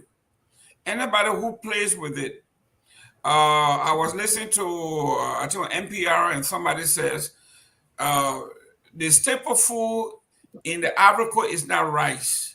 The staple food in Ghana is not rice. The staple food in Nigeria is not rice. The only country that has a staple as a security issue is Liberia. That's why politicians do all they can to kind of navigate gingerly around the issue. Why is Joseph Boakai taking the risk? All right, thank you, Mr. Gaiman. But quick correction: Liberia and Sierra Leone, the staple foods are rice. Okay. Sierra Leone had a similar problem with rice prices. They were demonstrating in the street. There was even violence, that happened before the elections. After the elections, as I said. Look, it's not a national security issue apparently, because if it was, our NSA, the people who are supposed to be, protecting us, would have brought this to previous presidents. Look, it's a racket. It's a racket. Most people don't understand what a racket is. It's a surefire way to make money. And once you corner the market, you try to keep that stranglehold on that market for as many years as possible. And this is what these guys have done. When we looked in that room, I remember somebody like George Haddad, who I think was deported from a previous government, but pretty much almost like, sabotaging the government by trying to create a false sense of scarcity of rice so that he can inflate the prices and get very, very rich in a short period of time. This guy was back in that meeting with President Boyka, talking about knowing your history, right? So for me, I think the reality is we should be embarrassed of ourselves as Liberians, as black men, that we can't farm, we can't feed ourselves for generations. I mean, some of them were trying, Jordan were trying, Tubman were trying. But since the war, we haven't been able to recalibrate and been able to even build off some of the advances that we made during the previous administration before the war. What does that say about us as intellect, as intellectuals, as people? We're supposed to have some of the best and brightest working in the government, and we still can't feed ourselves. So when a white man insults you that you can't build anything without the help of the white man, we get offended. But we have to look at it ourselves and say this is a fact. Who's stopping us? The Americans stopping us from farming? The British stopping us from growing rice? Is it a grand conspiracy against Liberia that we shouldn't grow our own food? Does President Boyka have the willpower to do it? I'm not going to even get on him right now because he's only been there for 4 months. But is he telling us, don't worry, in the next 2 years we'll be rice, we'll be self-sufficient in growing our own rice? Is he giving us that message? Is these machines that come in, are they agricultural machines or are they construction machines? They're not something that's going to go into Lofa and start digging a farm. They're going to build roads. So what is this plan for the agriculture sector of the country? So for me, I think, and I would say this might be controversial, and sorry to you, Mr. Eastman, but I'm saying this because I don't want to seem tribalist or whatever, but Amin Moda should not be minister of our country in our country. Just how people, I'm not a dual citizen anyway. I'm a Liberian citizen. But just how people in this country, the bill that was passed, that only Liberian citizen, not dual citizen, can have certain jobs in our country. Amin Moda is a dual citizen. He's a citizen of Lebanon. He's also a citizen of Liberia. His father is Lebanese. In our very constitution, it says if your father, is not of the Negro race, they have certain reservation about you. And this man is heading the gateway to our economy through the commerce ministry. So that's an issue. That's a conflict that we need to resolve. I hate to say it because it will sound like I'm being tribalist or being sectionalist, but the reality is his interest is not 100% with the Liberian people. I can say that, and I will say it with a straight face. So this idea that you'll have somebody who's working with the rice cartel, and they're working in the best interest of our country and telling us to go back to the sword. And these guys are running a racket. We have maybe 10 or 8 of them who are really, really benefiting from something that is almost like a lifeblood of Liberians in that country. Without rice, they feel like they can't survive. Come on. So for me, I just look at it as it's an embarrassment overall. We as a people, as black men, as Liberian men, the fact that we can't produce rice, we should be very, very ashamed of ourselves. And hopefully in the next few years, like Mr. Namba said, President Baga can formulate a strong plan that will, alleviate us from these rice cartel, and we'll be able to grow our own food again. Thank you. Great. 1 minute. We got 10 minutes, guys. So we'll take 2 minutes. Do your. But Mr. Ismail, ask you the issue here. Got to stay with the issue. But listen. That's why I'm telling you. I'm just warning you. Mr. Ismail, address it and then do your closing. This rice thing. Let's find out what happened when Firestone introduced rubber in Liberia and discouraged farmers from growing their own food. There was economic sabotage. You got me getting in trouble. They can't do nothing to me. It was economic sabotage. No, I will tell you the truth. It was intended to subjugate Liberia to their whims, because we didn't have food issues, a food crisis, even though we're a small population. But now we have grown a dependency on something we don't produce enough. So how can we offset it? When Talbot tried to stop the subsidy, you saw what happened to him. It was politicized and said, "Oh, this man wants to make profit for himself." Now, it is 40 years later, and Bwaka is staring down the same barrel. If your price of rice goes up, the people will demonstrate. But we have to bite this bullet.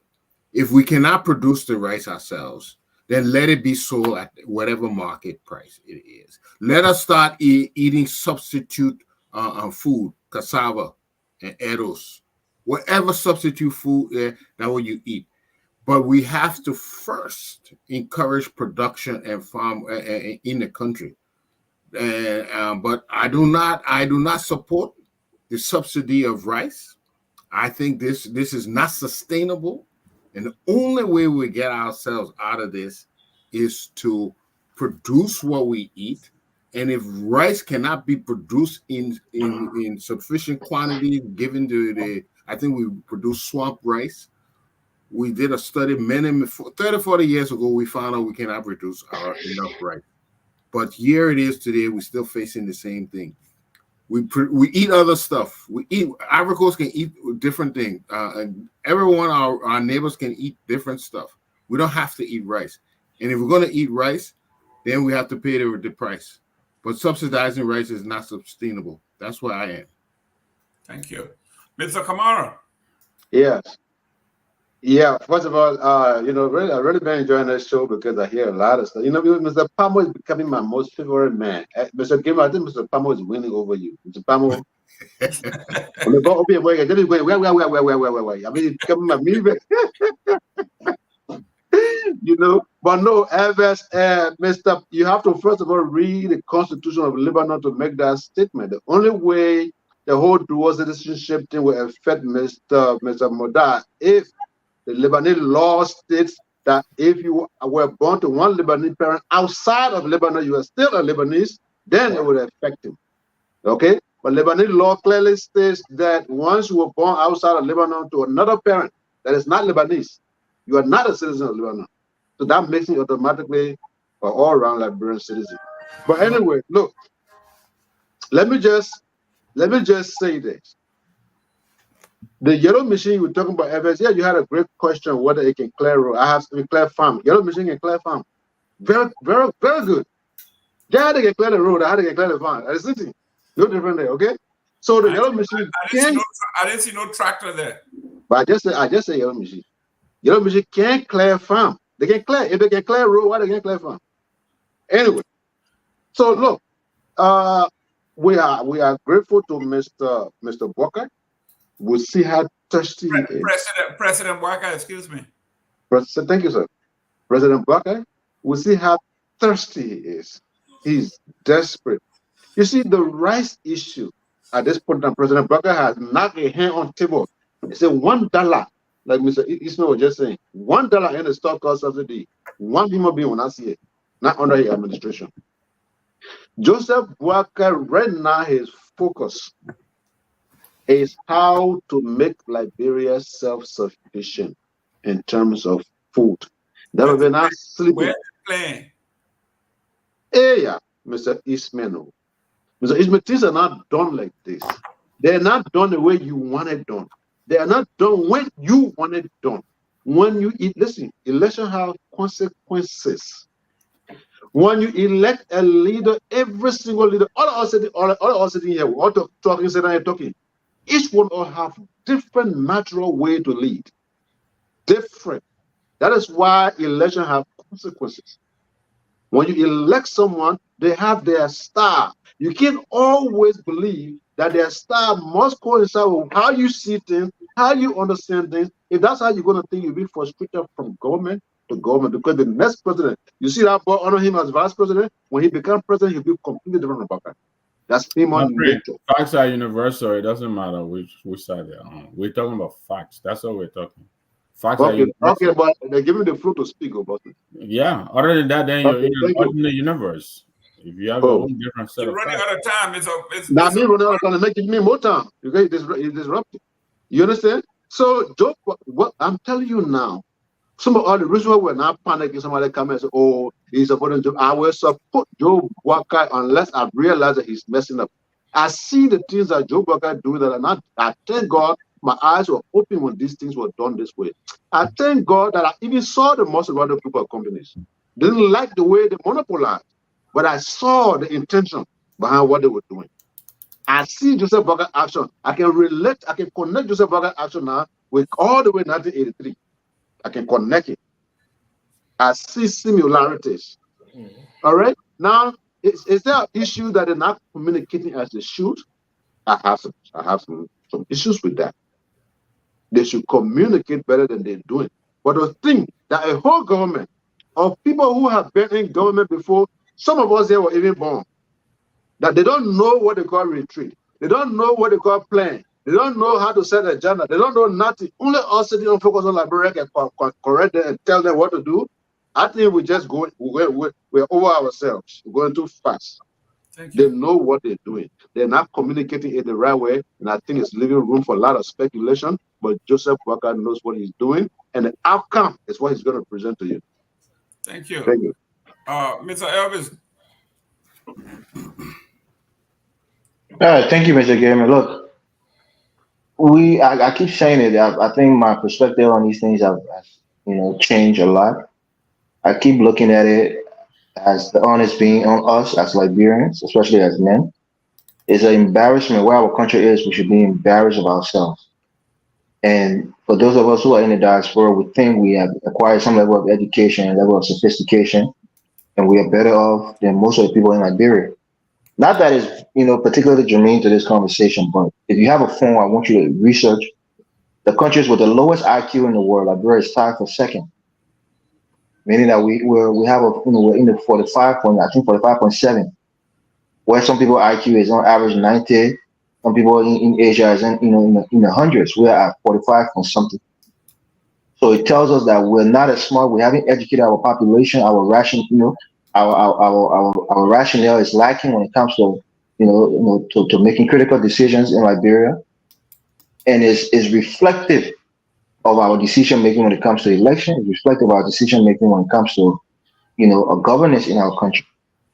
We're not self-sufficient in anything. Nothing are we self-sufficient. We can't compete on a regional scale, let alone on a global stage. We have to understand where we are right now, and we're in the doldrums. And collectively, as a people, with a great leader who has a great mindset and can inspire Liberians to raise us up out of the doldrums of economic, hardship and educational hardship that we find ourselves in. For me, I've become disillusioned with the very idea of our country, because I feel like you can't make any positive argument for Liberia, right? You can't. And for us to be 176 years, for us to have the amount of eloquent, educated people in the diaspora and still be where we are, it's an absolute disgrace to us as a race of people and as men and women from Liberia. That'll be my closing. Thank you very much. Mr. Tao. Yes. In the first place, I don't know what really is Kamara's problem. It is written in our constitution that unless your father, you are telling us that we should go and quote Lebanon's constitution. What kind of problem is this? For the audience. Where? So this is the same thing Now is interrupting. No, but they're gonna have the wrong information. Put Article 28 up here quick. Mr. Gilman. Please. Stop interrupting me. Go ahead. Yeah, talking about we should ask Lebanon to decide whether if somebody's born. What does that have to do with us? We are quoting our constitution. Yeah, this is really troubling. Yeah, but look, you see, like what was saying about those machines, and Kamara is saying that buying them is nothing that should come in. You know ExxonMobil, right? You know Chevron, you know Halliburton. These are huge conglomerates. You know that Shell, ExxonMobil, these guys are some of the largest drilling companies. You know they don't own any rig of their own. You know they barely own any equipment. You know why? Because like I work on many projects that I did with people in Germany, people in China, with people in India. You subcontract. What it does is that it takes away the requirement for you to depend on trying to repair equipment, manage and keep track of in inventory. So Chevron don't even have a drilling team. Slumber J, that I did over maybe 300,000 pieces of equipment and different work with. They had one of the leading drilling companies. Transocean, they own all of the rigs. Shell only have the oil that just come out of the ground. So they focus on that. So that way they become very efficient. They cut unnecessary costs and maintenance and all of this stuff. So like we just said, if the government is going to start giving contract to private companies, why are you bringing all the equipment to do what? To have it sitting around? So let us be realistic here. The government, Kamara keeps saying the government is doing well, we should be thankful. He has not done anything right. From the day his inauguration, all the corruption that was committed, they didn't do anything. He is now in contempt. He refused to declare his asset. Everything he's done, he failed. And then asset recovery, everything is wrong. This guy, they came to power to steal. There is no way he can be honest. There is no way they can hold anybody accountable because the foundation that is set doesn't exist for him to actually be ethical enough to really function and honest and open and transparent government. So this is why you see from that inauguration, that is why we keep asking, how he getting the money to do this one? How did he sign a contract with this person? Because he started that and he will continue with that. Thank you. Mr. Name, you're closing. Yeah, thank you guys. Great show. I'm having a bad day here. The Phillies have taken 2 hits from the Rockies. Even though this is a road game, but very good, very good. I'm sure they'll get back to their winning ways. But listen, I listened to Mr. Kamara and some of the comments, in the comment section. Far from what they're suggesting, this is not about liking or not liking President Boakai. It's not even about supporting or not supporting President Boakai. It's not even about President Boakai. I think what we're all asking for here is a transparent government, an efficient government, a government that will give us the facts and not leave us to speculation and filling in the gaps. We don't want to be filling the blank test with this government. Give us the facts. Don't leave us to fill in the blanks. We started with the yellow machines. I like I said again, I think the intention is good, but it's just so many things not right with the way they're giving us this yellow machine. Even if there's anything there, because I heard somewhere read that this was some lady who was trying to actually pitch a sale to the cabinet, and how do you go to the retreat to pitch a sale anyway? So it just, it's hard to really, really, really fathom what is going on with this government. But we hope they will get back on track. We keep hoping. They're in the 4th month now, and the learning curve seems to be getting longer and longer. We want them to do well. There's no reason why we don't want them to do well, because when they do well, like we say here, our people do well. If you're going to do a presentation, Mr. Gamer, you should include Article 28 in your closing here. They all remember when I saw him singing here, that's what he's talking. Why you disturbing everybody? Go ahead, Mr. Nambi. I do not want peace. I want problems always. Always. Always. But listen, hopefully, I think I read somewhere Samuel Jackson raised some of the questions too that Senator Amara Connor raised. So hopefully, when they answer these questions, they would have answered our concerns. And I'm really hoping and crossing my fingers that they will come in with solid, convincing presentations. And I hope this will turn out to be a good deal and not another pie in the sky, but we're praying for this government. They should get their act together and get down to doing the people's business. Thank you again. Happy Memorial Day to everyone. It was a great show. And I hope Dr. Booty is doing okay. We miss him on the show. Yeah, he will be back next Sunday. Mr. Eastman. Thank you, gentlemen. I really appreciate actually your enthusiasm and your support for this government, Mr. Kamara. I admire it. I want you always to be realistic, because if people are not putting certain things in place, it's just like you build a house or anything else you do. If you are not preparing the way, it will not happen. So you will know from the onset if these the proper preparations are being made. Anything looks under disguise, then you have to worry. But just like Mr. Nangbe said, we want them to succeed. We want to see our people be able to eat. We want to see our people be able to go to school. We want to see our people not sucking air.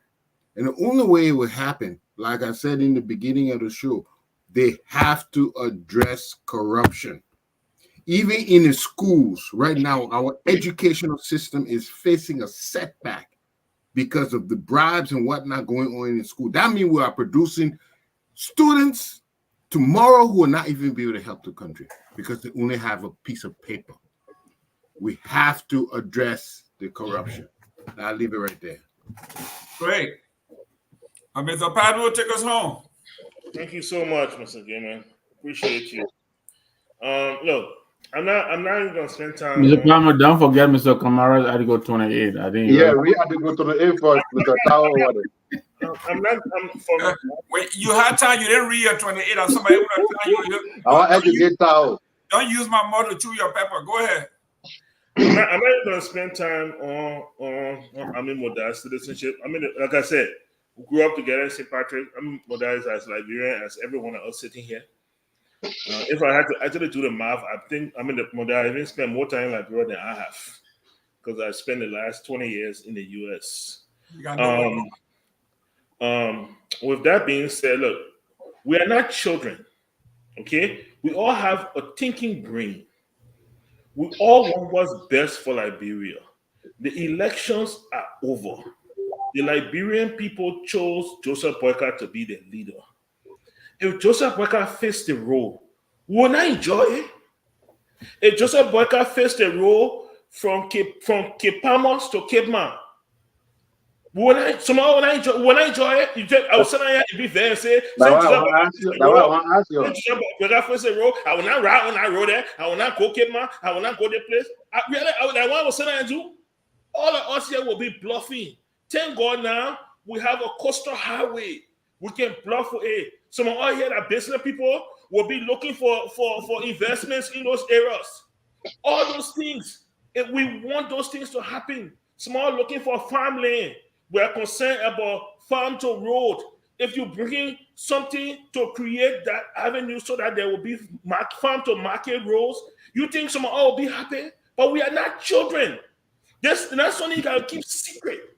Okay? They say what we say when the snake bite you, when you see worm, you can be scared. Okay? Over my entire lifetime, Liberia has been engulfed in corruption. And corruption starts with secrecy. Every single time, it starts with secret. So when we see secrecy, we tend to see corruption. Even if corruption is not there, that's the first thing we see. In 99 out of 100, we are correct. 99 times. When we yell fire, that smoke that went there, that fire that there. And so all we are saying to this government, be transparent. If it is real, why are you hiding it? Why are you hiding these things? What benefits you to hide it? When you tell me, say, look, just sit down, just wait. Don't ask me any question. Don't ask me anything. I won't tell you anything. When you see a yellow machine, you see it. When you see the road, you see the road. Really? I mean, that's how much you have dumbed down us that we can't say anything to you? No, it cannot be that way. This is our future. This is our country. We all have a stake to play. So therefore, communicate with us. Be transparent with us. So that the more you are transparent, the more we can hold you accountable, the more we can heal you for the good things that you have done. If you have something in the works, talk to us about it. Be fluid so that we know these things. But this is where we stand. Nobody hates Joseph Boyka here. Some of us do not believe in his leadership because we have experienced things with him before. We're in the CPP. We experienced things with United Party. We experienced things with Joseph Boyka. Those things were not positive. Okay, so we have a negative connotation towards Joseph Boyka. It is Joseph Boyka now, the president of all Liberians, that has to bring us together and say, look, what happened back then that were politics, now as president, okay, this is a new day. This is how we are going to move things forward. But to sideline people and to act like we say we can't think for ourselves, so you treat us like children. When you see the food, you eat it. That's it. But when you eat the food, how it was cooked. Sometimes I had to treat you. Okay, so and that's where we stand. Thank you so much, Mr. Gimman, for this Sunday. I won't be here next Sunday, but I hope you guys will have a fabulous time. Great. Ladies and gentlemen, when Mr. Patmore comes back, not this Sunday, but the following Sunday, if we can come an hour early so we can have our own retreat here and do our own critique and do other stuff before we start our show. No, I mean, if seriously we need to have chit chat and see. Yeah, we need to go to Liberia now. We need to start broadcasting in Liberia now. We gotta discuss that. We gotta figure out how to get that done. Good. So you have direct contact with the Lord. He can help us with the funding. Exactly. Ladies and gentlemen, thank you very much for tuning in. Guys, please, it's Memorial Day. If you see a veteran, salute, treat him. If you're at the club, you are at the bar, buy him a drink. If you got soda, buy him something. These people lay down their lives to make us who we are. A beautiful country. We appreciate them, and I salute you. Guys, as always, we say we are all Liberian, no matter whether you're from Sierra Leone and came to Liberia, you all Liberian. You love us, we love you. Just don't take our money back to Liberia, to Sierra Leone. Thank you. Yeah. Liberia is our home. Liberia people. Yeah, you everyone.